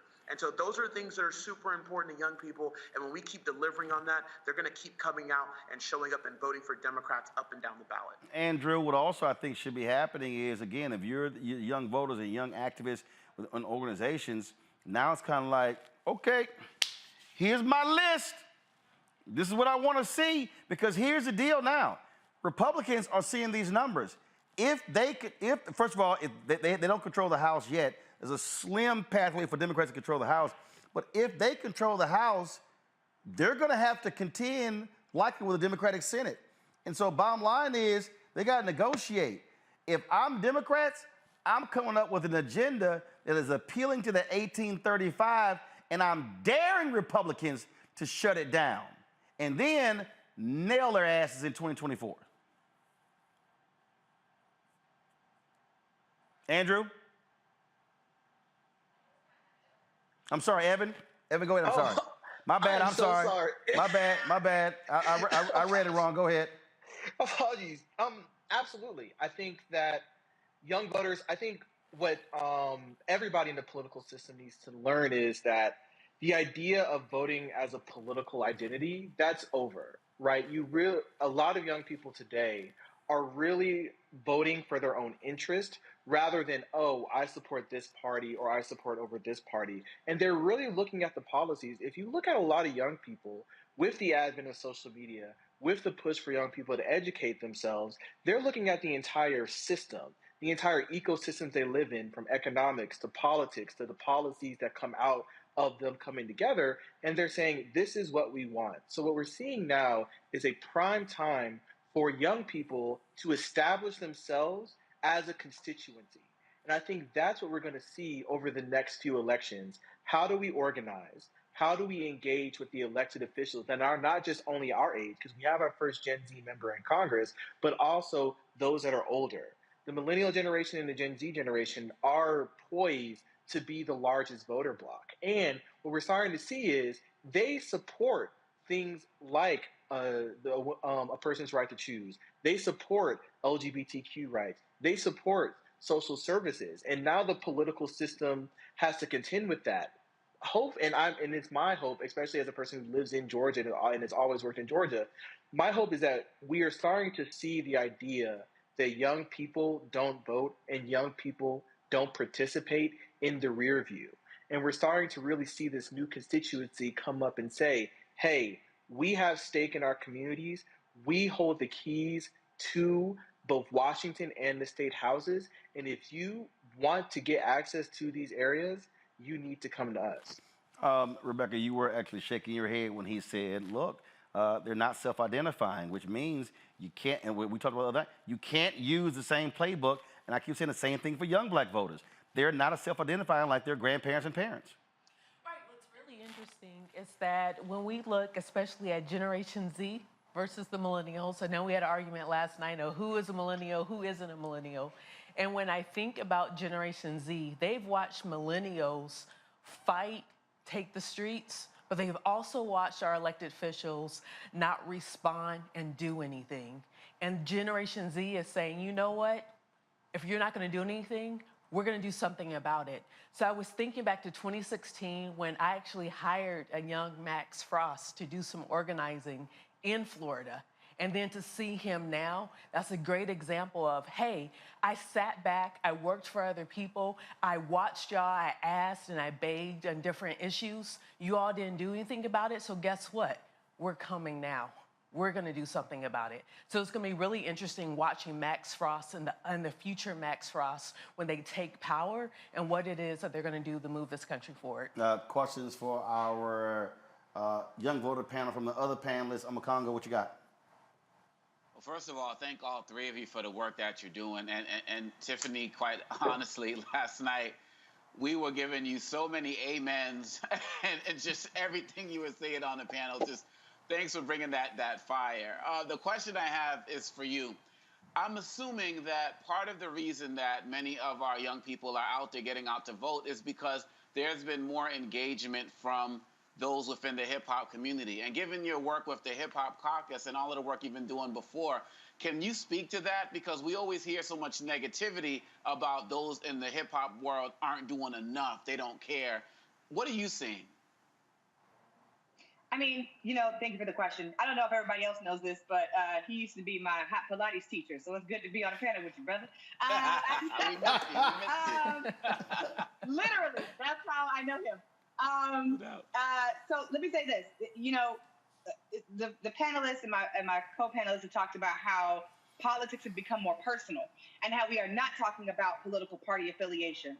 What we've been seeing is our influencers, Black celebrities, whether they be hip hop artists, whether they be, Ryan Coogler, the director, or whatever it might be, their stories of Blackness and experiencing anti-Blackness have been coming to the forefront over the last couple of years on all social media platforms. And we feel more connected to our leaders, to our influencers, to our cultural trendsetters because of the issues that they are facing, they are making politics a part of their daily lives too. So when we see Ryan Coogler at Bank of America or whatever bank it was, I forgot the bank that it was, but he was getting stopped because he was asking to take out a lot of money, and he wrote it on a little note card, and they called the police on him. We resonate with that story, right? When we see Oprah Winfrey getting hassled because they don't know who she is and she's trying to spend a lot of money to buy a purse, and she shares that story, we're starting to resonate. Well, listen, you thought you was above blackness, but you just as black as we are. When we see Meg Thee Stallion go through gun violence, and the students are talking about gun violence and how mass school shootings are happening across the country, politics are becoming more personal. So hip hop, by nature of that, which has always been the trend to set the culture of what America, I think, talks about, those political experiences come out in hip hop, and the audience, the viewers, the subscribers, they understand and make the connection. Hip hop is not separate from the experience that we are having every single day as Black folks. It is the echo chamber of what that is. And Aja Monet, who I will channel in this moment, who I adore and love as a poet and an artist, says all the time that artists are the gatekeepers of what happens politically because they're able to express the experience and make sure that we all know that we are not alone. Those very specific instances help set the culture and the agenda politically. And voters, who they are also not separate from that experience, and voters are a part of that conversation and will help determine what we do next, now and between now and the next presidential election, and then therefore. Larry, what you got? Yeah, Roland. I mean, we talked about this segment and the power of young voters, and this is a question to any of the folks who are on the panel. What do you think is maybe one or two issues that between now and 2024 that you're coming to, whether you're talking about the federal level, Biden administration, or state level, wherever you guys are located, and saying this is the issue. Both these issues we need to make sure happen between now and in the next 2 to 4 years. What do you think that one or two issues are in particular? I can start with that response. I think the biggest issue, for many young people is economic mobility, right? You're looking at a generation who is slated to make less, own less, and produce less than their parents, even though they have job security, they're not able to move up socially. And a lot of them are living on the fringes. And we're not just talking about people who aren't college educated. We're talking about college educated people too, when you add in the compounding factors to the loans. So I think the biggest issue, or what young people really want to see to actually buy in is, all right, I'm at the age where I'm adulting, where I have to take care of myself. I'm at that age too. Rent is high, right? Gas is high. I have to, think about saving. I have to think about healthcare. So I want to be sure that I'll have fair wages. I want to be sure that I'll have fair prices independent of corporate gouging. So I think any way that the federal government and any party can really bring those solutions, I think that's going to resonate with a lot of young voters, because that's what voters wake up with every day, right? I get a notification of how much money's in my account or how much money is taken out of my account every morning, right? So, anybody who can come and affect that in a positive manner, that would help me and a lot of other young voters come out and support that candidate. Olders, I think you probably get a kick out of this. Y'all go to my iPad. This is a prominent conservative. Raise the voting age to 21, boy. They mad as hell. They mad as hell. Hell no. They mad. Roland. Oh, I'm sorry. Go ahead. Can I actually respond to that? Because go I think ahead. that also speaks to a bigger issue in our system. And at the ACLU, we talk about this a lot. Access, right? The name of the game in this election and then upcoming elections, especially in Georgia for the runoff, is access. And what you've been seeing is, in response to 2020, there's been a concerted effort by political leaders to stop access, right? I was on the ground in Georgia, in one of the large metro Atlanta counties, dealing with people who lost access that was available 2 years ago. If you look at mail-in ballots in Georgia, that was curbed. even if you look at people who were actually gotten absentee ballots, there were counties that neglected to actually send them absentee ballots. And I can tell you personally, that personally affected people's ability to vote because they didn't have the time to actually go to the poll. So what that tweet is indicative of is that instead of policies that actually court voters, what you're starting to see is people are saying, well, we want to choose our voters and we want to stop that access. Because honestly, I'm the exact opposite of that tweet. I believe if you're old enough to work in the United States, which is in most cases 16, you should be able to vote. If money's being taken out of your check, you should be able to vote. So what we really need to be talking about is the key to these races is, one, policies, but it's also access. When you see bills like SB 202, they have an effect because people have lives and voting is a part of that. So when you restrict those windows, that's when you get the voter suppression and that's when you get the disengagement, disillusionment with the system itself. What's your name, Andrew? I'm Evan. Evan. He's an Andrew Goodman Foundation fellow. So that's why I saw it. It was like way too many damn. His title too damn long. Well, look, I'm living. I work in the legacy of Andrew Goodman, a voting rights activist that lost his life, in the Mississippi burning incident. So if you want to call me Andrew, I'll take it as a compliment. Evan, first of all, you're a gangster. I agree with everything you just said. Actually, here in Culver City in Los Angeles, that was on the ballot yesterday. I don't know the results just yet, but reducing the age to 16 for people who are able to vote was on the ballot in Culver City. Roland, I want to answer the question very quickly that the brother asked about what issues are going to be important to young people between now and 2024. Let me say this up front. The young people of today will not be the same young people in 2024. We've got 2 more years where young folks are going to be emerging from all over the place across this country. And those folks are, I think, projecting, caring about 2 different things. One, I don't like giving Joe Biden credit for things he did not do. He said on August 24th that he had a plan to roll out to cancel student loan debt and cut the cost of repayments in half. He also said that January 1st of 2023, which is coming up in less than 2 months, that people are going to have to start repaying their student loans back if they did not get it canceled. Now, currently, as it stands, I believe we have three, I thought there were 4, but there were 3 lawsuits that have paused student loan debt cancellation by the Department of Education. We have not moved, and people's debt has not been canceled. So until that happens, student loan debt is still on pause, and January 1st, we are coming up very closely on the deadline. Folks will have to start to repay their student loans. Student loans have not been canceled yet. There was a lot of confusion on social media and in the news that somebody said Joe Biden was going to be passing out checks. Black folks, we are not getting checks for student loan debt cancellation. The Department of Education is talking to your lender directly. They will not go through you. You will not get a check. You will not get money. They will go to the lender directly, and you will get an email confirmation that your student loan debt was canceled. But Roland, that announcement does not impact upcoming voters who are going to be voting in 2024. If you did not get your loans dispersed by June of this year, you don't qualify for that cancellation announcement that Joe Biden made. So there are going to be graduates who are coming up, they're going to be high school graduates who are going to college who do not have access to student loan debt student loan debt cancellation unless it's the public student loan forgiveness program, which doesn't have a high success rate. But this announcement that he just made does not impact those new voters. So they're going to care about the cost of education, which has gone up 130% in the last 30 years. Last 2 years of the pandemic, folks had to pay full cost of tuition. They didn't get relief when they were in college. They didn't get reimbursements for the cost of education, living on campus, for paying for food and housing. They had to pay that, and they didn't get to experience it. So these young people, if they do go to college, if they decide that's what they want to do for their career path, they're not going to benefit off of that. And the cost of education and the value of education, I think, is going to be one of the top priority issues, in addition to inflation that Brother Evans talked about, a.k.a. Andrew. Monique. I have an A and B question for Hey, Tiffany D. Lofton. Hey, Tiff.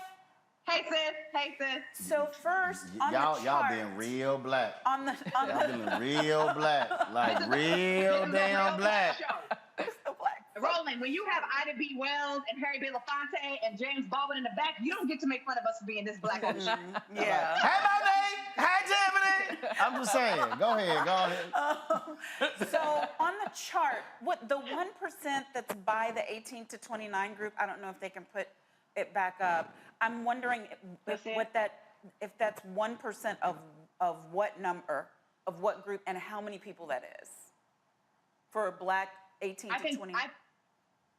The document that, or excuse me, not the document, the chart that I'm looking at. So Circles, ironically enough, Circles earlier today put out a graph and then they took it down and they had to fix it. And I think this is why, because the 1% doesn't match the graph that I'm looking at. Put the graph up one more time, y'all. I feel like Roland. I'm like, put the graph up. Thank you, team.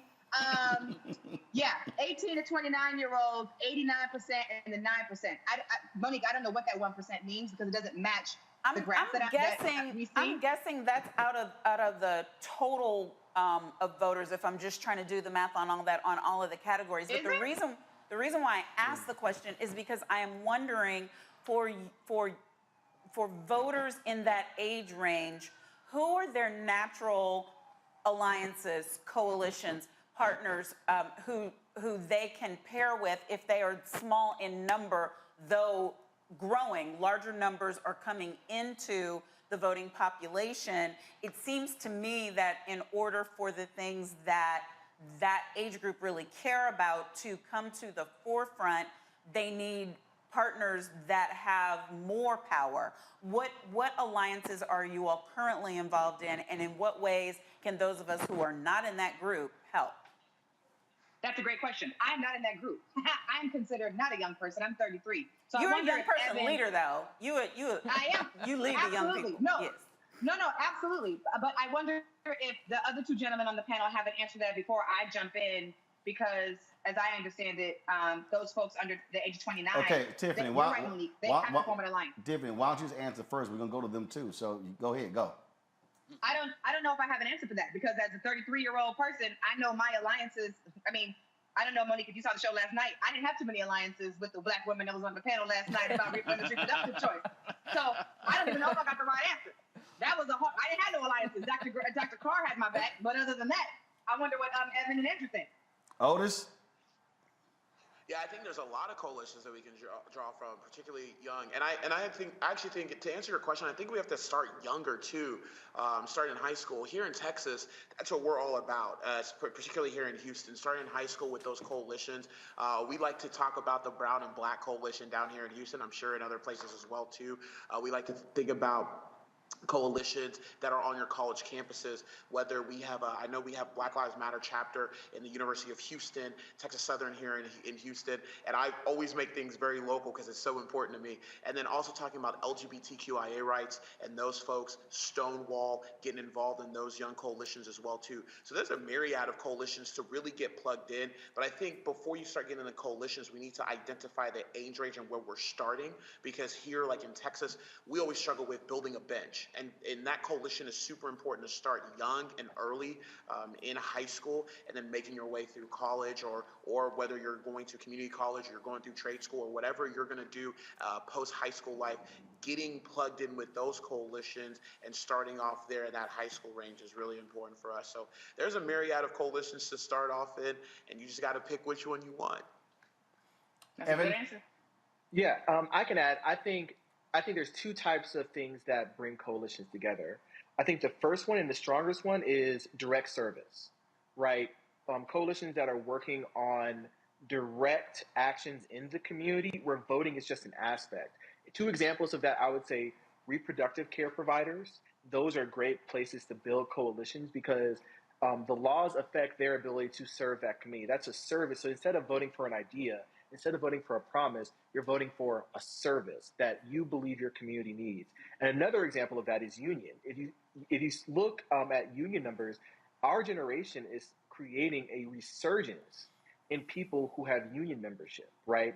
And those are coalitions as well. And as they did it in the old days, those will help decide elections as well. So I think unions are a great focal point for that. And then I think another part, especially for Black voters and Black young people, Greek life fraternities and sororities, right? You know, I graduated from Georgia State University in 2020, and part of a big supporter of my voting rights work was Greek life, right? You know, they helped corral the communities. They were with me on National Voter Registration Day, hosting voting rights tables, and they still are there today. So I think those communities and those coalitions are what we need to be focusing on and what we need to be putting resources in, because they have shown that they have pull with their community.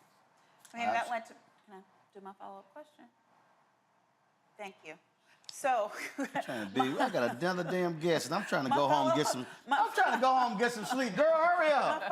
My follow-up question was this, because what we talk a lot about student loan debt cancellation. One of the goals of the administration, which I agree with, is to ensure that people who do not choose a higher education path have good jobs that pay great wages and salaries. I'm wondering, for your age range, for the 18 to 29 age range, for people who don't care about student loan debt because they're not choosing a college or university path, what are the next most important issues to them that we can be highlighting? Yeah, I think, I love that question, because we talk about equity all the time. And equity is just not about going to college and succeeding in college. There's trade jobs that are out there. I think for me, issues, the three issues to me that transcend every generation, because you get older and you have to live that life, is the economic issue. And you talked about it, having a livable wage. Here in Texas, it's $7.25. Imagine going to go pay gas and it's $2, $3 a gallon, and you're only making $7.25. The math just doesn't add, correct? And then also healthcare. Healthcare is super important, whether we're talking about maternal mortality or whether you live in Texas, which has the highest uninsured rate in the country. We leave $10 billion on the table. By the way, money that we have paid for. We are led by Republicans who talk about fiscal responsibility here in Texas, and that, my friends, is not fiscally responsible. So insurance is super important. And then education, whether it's higher ed, whether it's trade jobs, or whether you're going to have kids in the future, you want them to be able to go to public schools that are well-funded, not charter schools, not private schools, public schools where most of our people are at. You want them to be well-funded and making sure that we're spending in those. So the economic issue is always going to be important to us, healthcare, and then making sure that we have schools. And then we have our reproductive right system. And then a huge thing for us, especially as Black folks living in some of these areas. Here in Houston, we have the historic 5th Ward. Roland, I know you're familiar with it. You've been down here a lot of times visiting these areas. We've had issues with cancer clusters. Environmental justice is going to be a leading issue for Black people for years to come, because it's impacting our communities the most. So we cannot forget about our environment, because we want to be living in areas where there's clean air, where we won't have cancer, and our future can be protected by the laws that we pass regarding clean air and the climate.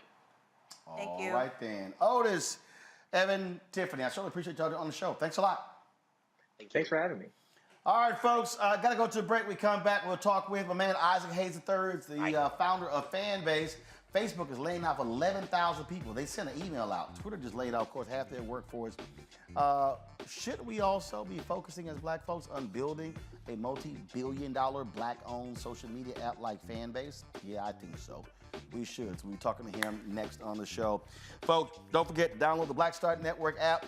All platforms, Apple phone, Android phone, Apple TV, Android TV, Roku, Amazon Fire TV, Xbox One, Samsung Smart TV. Also support our Bring the Funk fan club. You can do so, of course, by sending your check and money orders to P.O. Box 57196, Washington, D.C. 20037-0196. Cash App, $RM Unfiltered. PayPal is R Martin Unfiltered. Venmo is RM Unfiltered. Zelle is Roland at RolandSMartin.com. Roland at RolandMartinUnfiltered.com. And of course, get my book, White Fear, How the Browning of America is Making White Folks Lose Their Minds. Available at all bookstores, and you can download on Audible. We'll be right back. It's about us. Everybody out together. We are in sunny South Dallas. The election is coming up. It's super important that folks know who they are voting for, but more importantly, what they are voting for. Y'all, we got the free shirts and free lunch right over here. Freedom is our birthright. No matter what we're up against, we're sending a message in Dallas and Texas and in this country. We won't back down. That's what this bus tour is all about. The housing cost is one of the most capitalized areas that we have found. People who are marginalized, that are brown and black, we are suffering the most, and I think that we have the biggest vote and the biggest impact in this election. I'm voting for affordable housing, for sure. We should not be paying the cost of a utility failure because our elected officials are too proud to say, we need help. I know that we can bring out our people to vote. It's a part of our birthright. Right. It's a part of our heritage, and surely it's a part of our present and part of our future. That's right, that's what's up. And we won't black down. Forward that message to 5 friends, because in that message, it's got links to how to get registered, how to check your registration status. Like I said, 2:30 we'll start rendezvousing right here on this street. I am voting to let our voice be heard in the rural communities that, hey, we are people too. There are things that we need. Free shirts, free food, and lots of power. We are in Longview, Texas, where Black Voters Matter, 365. Whatever type of oppression a white supremacist throws our way, we will not black down. We are in relentless pursuit of liberation of our people. Freedom is liberation for black bodies and black communities to make economic change through political power. Freedom is choice. We won't black down. We won't black down. We won't black down, y'all. We won't black down. We won't black down. We won't black down. What's up, what's up? I'm Dr. Ricky Dillard, the choir master. Hey, yo, Peace World, what's going on? It's the Love King of R&B, Raheem Devon, and you're watching Roland Martin, Unfiltered.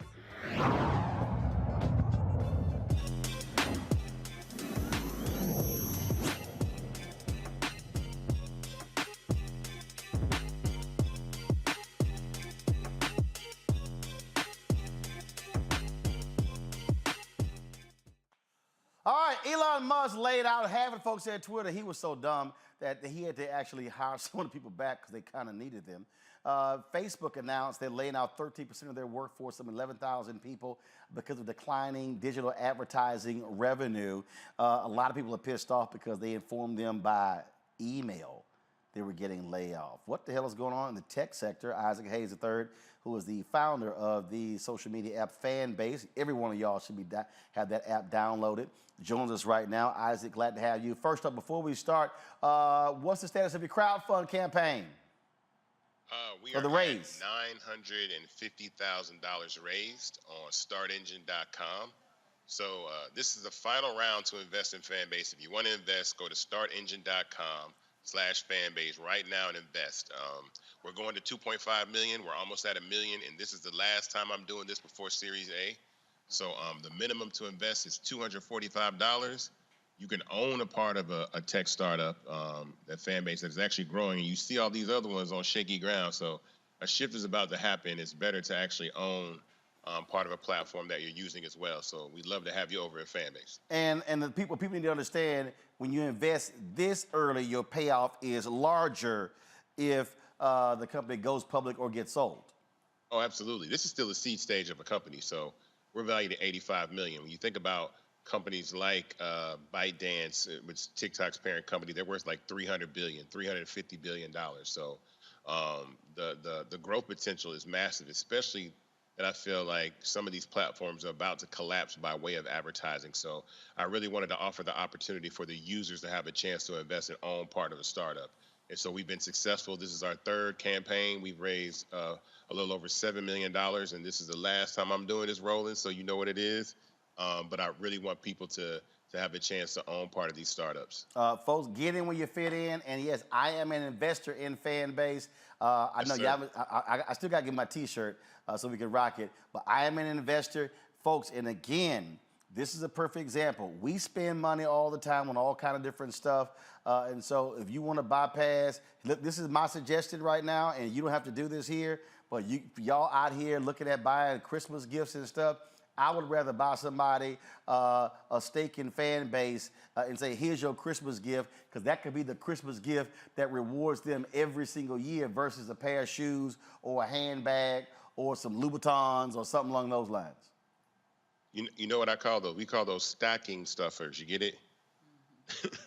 There you go. That's all we're saying. All right, let's talk about Facebook and Twitter. What the hell is going on? Advertising is taking a dip. And I think what I've kind of been saying for a while is I feel like it's harder and harder to advertise to people. And these platforms that are publicly traded companies try to squeeze as much revenue out of the user base as possible. And so with new restrictions in place by Apple and Google that allow people to opt out of cookies and stuff like that, it's harder to make money.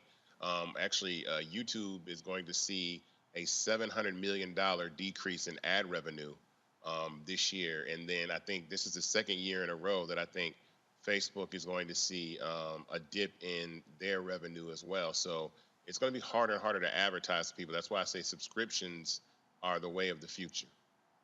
All right, so explain that, because you were saying that long before a bunch of these apps started offering subscriptions. Yeah, so platforms have to suppress your content. If you're wondering why none of your content ever gets seen by anybody, it's because why would Instagram let you reach 1 million people when they're about to charge Target or Walmart to reach 1 million people? If you can reach 1 million people, so perfect Walmart, example. Target, Let's actually illustrate this. First of all, Isaac, make that point, and then I'm going to illustrate what you're talking about. Go ahead. Oh yeah. So they charge you to reach like large amounts of audiences. If you wanted to, you know how you had that boost your post on Instagram, it would probably cost you $10,000 to reach 1 million people, right? And so if you could do that, and you had 1 million followers, brands would come and pay you directly, and then not pay Instagram and then not pay Facebook, and they would just run ads through you. So therefore, they suppress your content. Yep. So here's a perfect example. We have 1.3 million followers on our Facebook page. Let's see here. I thought y'all should be seeing the video. I don't know why we're not showing up yet. We used to have sometimes 2,000, 3,000, 4,000, 5,000 people watching on our Facebook page. But when we got into this, all of a sudden those things began to change, and so then we begin to realize that my followers stopped getting their notifications when we would go live. So here's a perfect example. Right now, let me try to show. So right now we are live. So this is a live view of us on Facebook, and as y'all see, it says 121 people.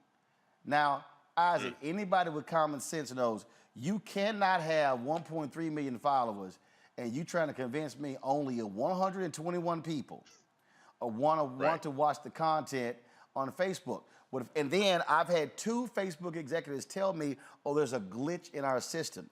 I have sent emails for the past 3 months to 12 other Facebook executives saying, hey, what's up with y'all glitch? What they're trying to do is they want me to pay to boost to the people who already follow me to watch me when they already follow me to watch me. Exactly. Yeah, I mean, and that's the hardship of being someone that uses social media, that's trying to establish a brand, grow a brand, be visible. We don't do that on Fanbase. If you have 1 million followers on Fanbase and you post content, we're going to send that to 1 million people. It's going to appear on their feeds. When you go live, we're going to notify 1 million people. We're always going to let people know your content because, again, we want you to have the opportunity to monetize your content if you want to. I think monetization is just going to be the future of what we think about subscription. And we were the first to do that. As you see, like Elon launched Twitter Blue today, which is a subscription-based form of Twitter they've been talking about for a while for every single person to use. Instagram has started offering subscriptions. All of these platforms are going to have a lifespan and age out, but Fanbase is a newer platform, and it's a Black-founded company, and you can invest in it. So it's all an upside to this. I think social media is just drastically changing, but I think a big shift in social media is about to happen because it's very, very unstable. People are leaving Twitter in droves. Instagram is trying to figure out what it wants to be. TikTok is most likely going to get banned in the U.S., and I think it actually might get banned because of the fact that these other companies are losing ad revenue, which affects our economy as opposed to China's. There you go. Now, I could see TikTok getting banned. Now, folks, let me also show you all this here. Here's a perfect example, okay? So I have 651,000 followers on Instagram. So let me show y'all something here. So let's just say I decide to go live right now on Instagram. So watch this here. So let's go live. I love it. And I'm about to illustrate for y'all. Now, if this was Fanbase and I had 651,000 followers, yeah, all 651,000 of my followers will be notified that I'm going live. Absolutely. Watch what happens, y'all. I doubt we hit 350. We might hit 400, but right now I'm at 346, 392, 402, 420. All right, folks, 437, 446. Now, let me explain to everybody who's watching. This is actually rare. This is actually rare that it's up to 471, 473, and 479, and so 482. So the point here, Isaac, is that I have 651,000 followers. And what happens here is, listen, now we did hit 500. I can't tell you the last time I actually hit 500 on Instagram. I can't tell you. Let me explain something to you, though. 651,000 people, right? 10% of that is 65,000 people, right? 1% is 6,500. 6,500, right. And I'm at 515.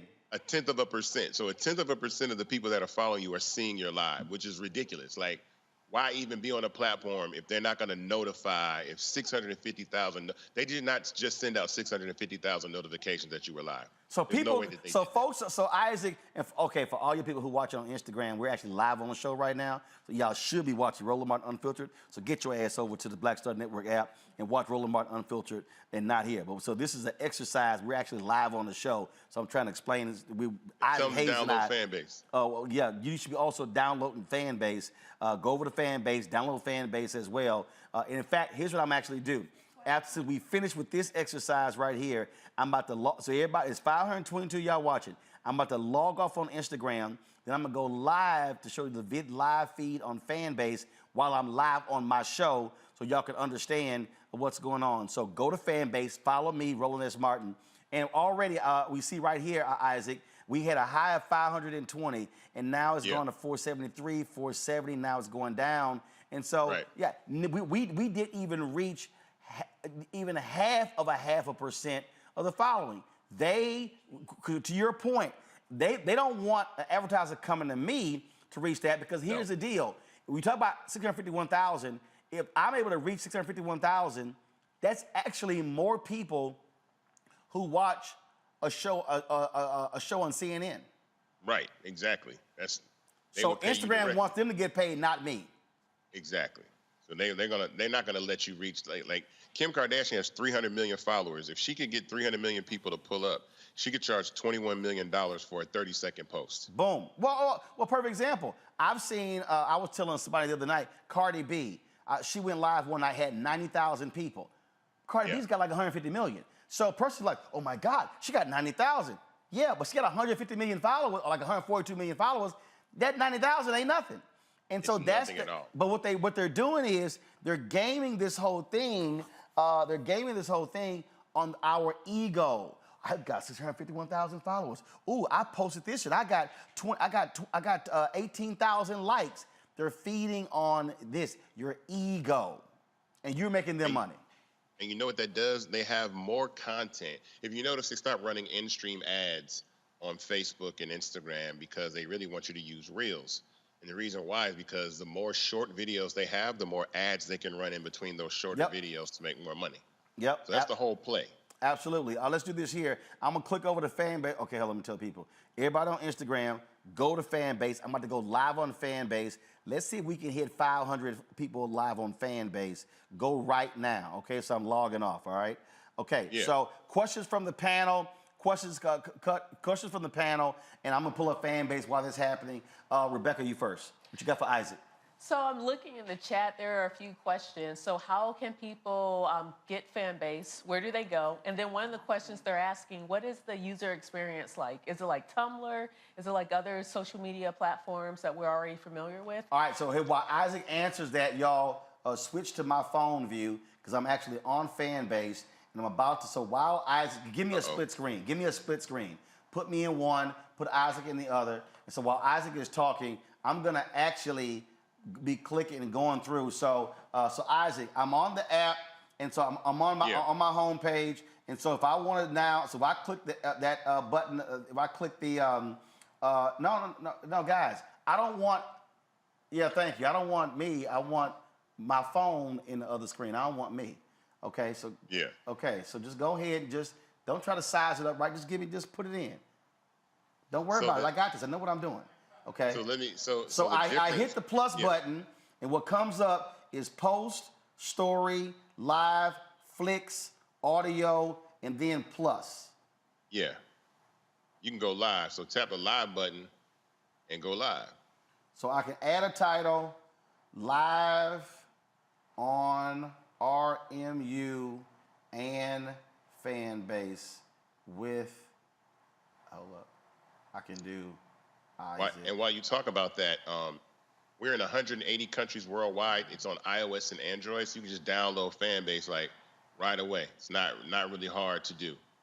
And it's more of a feed-based experience, kind of like Instagram, but we have several verticals. We got audio rooms like Clubhouse and Twitter Spaces. We have stories, we have live, we have long-form content called Fanbase Plus, so it's like your YouTube, your Netflix that you can post your long-form content. We have posts. So it's a lot of different types of verticals on the platform that you can use to actually, make money and monetize your content. All right, so I'm clicking the go live button, and I'm getting a circle here, and then it's not going. Am I supposed to be hitting something else? No, you shouldn't be unless you haven't updated your app. I don't know. We'll check. We'll check. All right. Let's see. Come back to me. Let's see if I can update it. Because I think it's updated. We actually put out a new update today.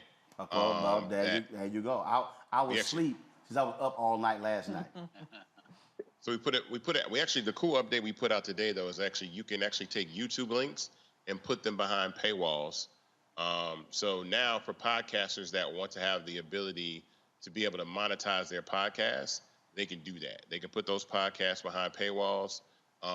And monetize those podcasts. And I think that's extremely important because now, like, it's similar to a Patreon functionality that allows you to monetize your podcast. So you don't even have to, you make an unlisted link from YouTube, take it, put it on Fanbase, and post it as exclusive content. And I think that's another extremely important question. Omakongo.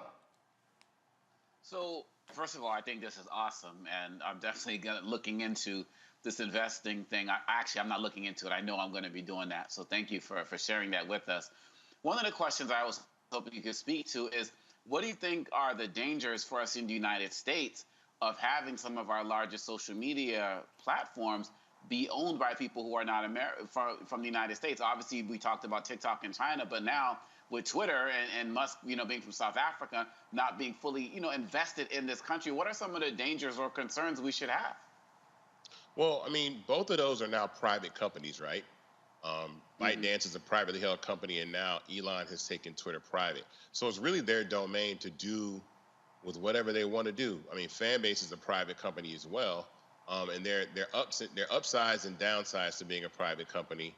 But I think with the security issues that I feel like there have been security concerns with China, I think that the government is going to probably ban that. And like I said, I think it's going to be terrible for the kids because the kids love it. But I know that the way the economy is getting hit with advertising, like this is a big deal that Facebook is laying off 11,000 people. Elon fired the entire Twitter office in Africa. You look today, everybody in Twitter got fired from Africa. They just opened the office like 3 weeks ago, and everybody got fired in I think in Ghana. They shut the whole office down. So I think there's a change, and even Elon said that they're not making money off advertising, so they need to really grow, which is why, like, from day one, Fanbase was focused on being a subscription-based platform and not a platform that we focus on advertising at all.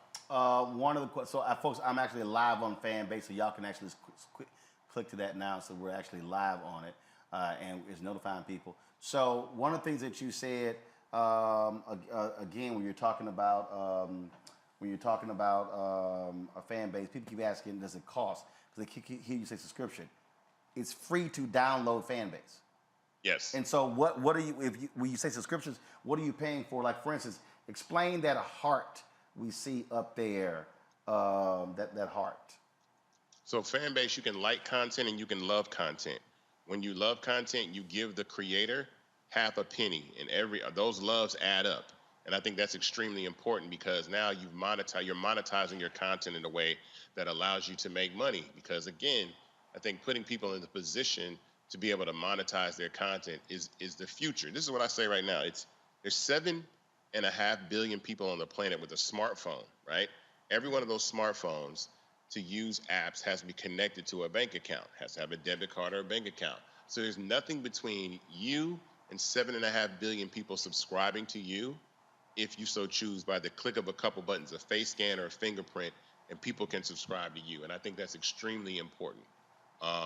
It's a massive, market that I think is going to change the world. And so the fact that Fanbase is free, you can have followers and subscribers on the same page. Of course, everybody is not going to subscribe to you. I always say 95% of the people that follow you passively, like a magazine at a grocery store, or they're nosy or they're haters, right? But the other 5% are your fan base. So if you have 100,000 people that follow you, then you have 5,000 fans. And even 5,000 people subscribing to you and you making $2.50 a month, which is what you take home from a subscription on Fanbase, that's still $12,500 a month, $150,000 a year, which is more than 97% of Americans make. And so, and here's the whole deal. Go to Fanbase so y'all see here. I clicked the page where it says revenue, and so it lists revenue. Then it says last 4 months of revenue, and then it shows you 750 loves. It shows you subscriptions, shows you all these different things here, and so you're able to track what your revenue is. And again, and the beauty of this is, if somebody just want to show you some love, that's all up to them. If they decide to show you some love, that's all up to them. And for me, I don't paywall my content. I leave it all open. I post stuff freely. But other people, they can sit here and say, no, I want you to pay to see my content. That's all up to you as a user, how you want to share your content. Yeah. I mean, you can monetize. You can, like I said, we have audio rooms. Roland did an amazing talk that he spoke at when he was at Morehouse, and we heard him in the audio room, which was phenomenal. And a lot of people joined that conversation just to hear him. And he actually made some money just by speaking in an audio room. Yeah, so I was giving a lecture at Morehouse, and they weren't live streaming it. So I just went ahead and created the audio room so people can hear the speech, and folks came in. And so for all y'all who love Clubhouse, you can do the exact same thing with the audio rooms on Fanbase that you do on Clubhouse. And so, and you can make money. And you can make money. So absolutely, yeah. And again, for me, that was just passive money. I was just giving the lecture. People were in it, listening to it, and that's how it works. Let's see, Omakongo, your question for Isaac. Oh, I asked about the security question. Sorry, gotcha, Larry. Did you ask a question, Larry? Yeah, so my question is, I want to talk about the fact that you're a Black entrepreneur and what that means for you and what it means to support other Black entrepreneurs who are trying to create something brand new that obviously generates money. Well, from our community, from the Black standpoint, I always put Black culture at the apex of innovation. We are the cool of the world. I think Black American culture is at the apex of innovation. We innovated DJ culture, automobile culture, fashion, all of these things, but we really never owned the infrastructures, right? So I wanted to create something because we give, like I said, our clapbacks to Twitter, our dances to TikTok, our skits to Instagram, our conversations to Clubhouse, but we don't own any of these infrastructures. And so being able to build a platform that anybody on the planet can use, but that it doesn't create this disproportionate relationship that you feel like Black culture is being exploited to the benefit of the company for advertising. Because on TikTok, the goal is for us to copy each other. There's nothing wrong with that. If you do the dance and I do the dance, it's fine. You do the skit, I do the skit. I don't care what color you are. There's nothing wrong with that. But the overall issue is it behooves TikTok to have someone white have a larger viewership so they can run ads to serve all races, white, black, Asian, Latino, it doesn't matter, as opposed to a black creator. So that's why they want very, very famous white creators on TikTok, because they have to run ads, and those companies want to run ads behind white creators. So they need the dances that we do, the skits and the challenges that we do. And so being a person that's able to found a company to say, look, Fanbase is not built on advertising, so it won't behoove us to suppress or highlight any person. It doesn't matter who the most famous person is on Fanbase. Everybody has a fair shot to not be suppressed, to not be shadow banned, and then at the same time, simultaneously, you can make some money. Monique? You had nothing? Nope. Hi. Shocking. That's it? All right, she ain't got nothing to say. All right, fine. Normally, she run her damn mouth on everything. Monique didn't have a question? She ain't got nothing. That's fine. All right, we can skip her. I got to go home and go to sleep. I was up. I didn't get to the crib till 5 a.m. I had to do Ricky Smiley at 7:25. So I'm working on a couple of hours sleep. So it's all good. Isaac, final comments. Look, we are in a position right now where social media is about to change. You see it happening. You see the instability. I say it's time to try new apps, start new apps. Fanbase is, like I said, here for everyone to use. You can download it on iOS and Android. We're in 180 plus countries, and this is your last chance to invest in Fanbase. Startengine.com/Fanbase to invest. The minimum to invest in Fanbase is $245. Make sure you grab some stock, because after this we go to Series A, and the sky's the limit. And there's a lot of cool functionality, like I said, coming to Fanbase. So we stopped at 2.5 million. We're almost right at 1 million. And doing programs like yours, Roland, the raise tends to go viral. So we get these large spikes of investment, and then that can trigger the raise going viral. And then the raise closes, and nobody has any stock, and they missed out, and they're on the wait list. And this time there won't be an extra wait list, because this is the last time we're doing this. We've done 3 of these, so I want to make sure that people get it in. So grab some stock in Fanbase and download the app, and come on over and start using it and build community. Absolutely. Isaac Hayes III, man, I appreciate it. Thanks a lot. Thank you very much, man. Folks, I keep telling y'all, we use this platform to talk about how do we advance the economic interests of African Americans. And this is about investing in what is ours. We make everybody else stuff sexy. We over-index on all these platforms. We cause Clubhouse to go from a launch to a $4 billion valuation in 9 months. And so how about if we do that with something that's black-owned? You can't keep talking about, ooh, let's stay together, have solidarity, and black economic empowerment if you never even practice it. King talked about this in his speech on April 3rd, 1968 at Mason Temple, the night before he was assassinated. He said, black people individually are poor, but he said collectively we are one of the world's strongest economies. We must move collectively. And so I want all of y'all who are watching, who are listening, go to Fanbase, download the app, follow me on Fanbase, follow Isaac. Let's grow this. Imagine, think about this here, y'all. Imagine if Fanbase becomes an app that has a valuation of $100 billion. Imagine that. Imagine what then happens if, Fanbase becomes a publicly traded company, and now those who invest instantly become millionaires. Now all of a sudden, we can now begin to fund our own institutions, fund our own black media, fund HBCUs, fund our own. We're not sitting here hoping somebody creates a campaign and we're paying staffers to get out there and for Warnock or for anyone else. No, we can actually say, we're going to send $10 million to create a fund to act for Black Voters Matter, to drive our people to the polls. This is why we had that conversation and why we want you to support in a huge way. And so please do so. And that's why that is important. And as he said, after this crowdfund, that's it. No more. I already put my money in. I'm good. I got my paperwork. It's time for us to drive black ownership and black investment. And again, we spend money on a lot of stuff. How about we actually invest it? How about we actually do it? The amount of money we spend on a pair of LeBron shoes or Jordans, that ain't been, them shoes gonna wear out. What happens when that stock goes up? That's all I'm saying.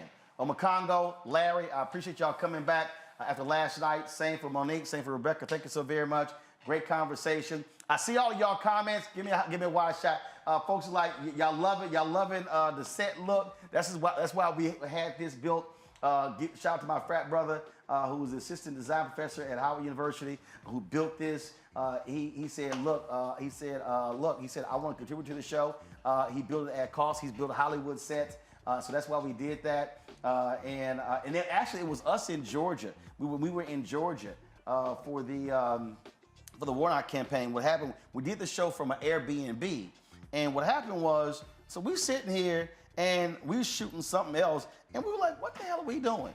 And it wasn't until like the last couple of days, we were at the Airbnb where we took advantage of the wide shot, the fireplace, and everything else. And we were like, you know what? We kind of like that look. And when we knew we were moving, so we said, okay, we're going to create, we call it the fireplace look.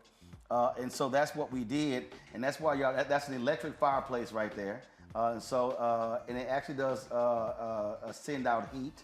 I'm trying to look for the shot. I thought I had it. Actually, I'm gonna do this. I thought I had the shot. I don't have it, but I'm going to look for it. And so it was like, it was great for us to be able to do it. And so that's what we did. Let me do this here. Before I send this here, let me go back to this. Shout out to my man, Dusty Baker. Of course, he won the World Series for the Astros. Signed a new contract. Lord, where'd it go? Let me pull it back up. I got to give Dusty some love. The brother becomes the third African-American ever to win the World Series. This is Dusty signing his contract. He said, let's run it back. Let me go ahead and show it. I got to give him some love. And so Dusty's sitting with the owner of the Astros, Jim Crane, and signing his new contract. He's coming back to lead the Astros back to the World Series. And so congratulations to Dusty Baker. Third African-American to ever win the World Series, Major League Baseball. And so, yeah, I do have my hat here. And Monique had the audacity to tell me, y'all, that my Astros hat was too much. And so I just went out and got my Astros blanket. And see, huh? I was talking about that one. What, that one was too much? No, this one ain't too much. This is perfect. Sean Taylor was one of the minority owners of the Astros. And I saw Dwight Howard, he had this hat on at one of the games. And you can only get this hat at the stadium. And so I had Sean send it to me. And remember when I played in the George Lopez golf tournament, I actually was rocking this. And so I said I had to go ahead and do this here. Come on now, I'm gonna rep the team. Rebecca had the audacity. Y'all, this is the last time y'all gonna see Rebecca on the show. Because Rebecca had the audacity to say she's a Dallas Cowboys fan, and everybody knows I cannot stand of the Dallas Cowboys. I hate them more than I hate the Klan. I can't stand America's them. team? They in America's team. They not even Dallas's team. They in Arlington. Stop it. Just stop it.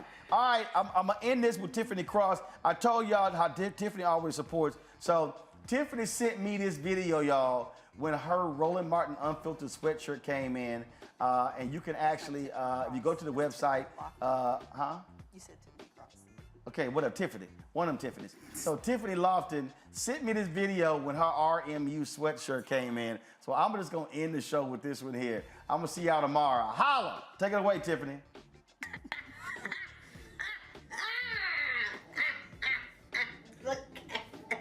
Do you see it? Do you see it? Do you see it? Do you see it? That girl ain't got no sense. Hey, y'all, tomorrow, show's going to be at 7 p.m. We're going to be broadcasting live from Cramden Auditorium on Howard University's campus, a post-election analysis on what took place. Julian Malvo and I are going to be co-hosting that along with Ron Daniels and his group. It's a national town hall meeting open to the public. So if you are in Washington, D.C., you can come on out and join us. We look forward to being there. And I'll play Tiffany's video again because she's ignorant. So let it play to the end. I'm going to see y'all tomorrow at Howard University. Holla! Audio. Look. Do you see it? Do you see it? Do you see it?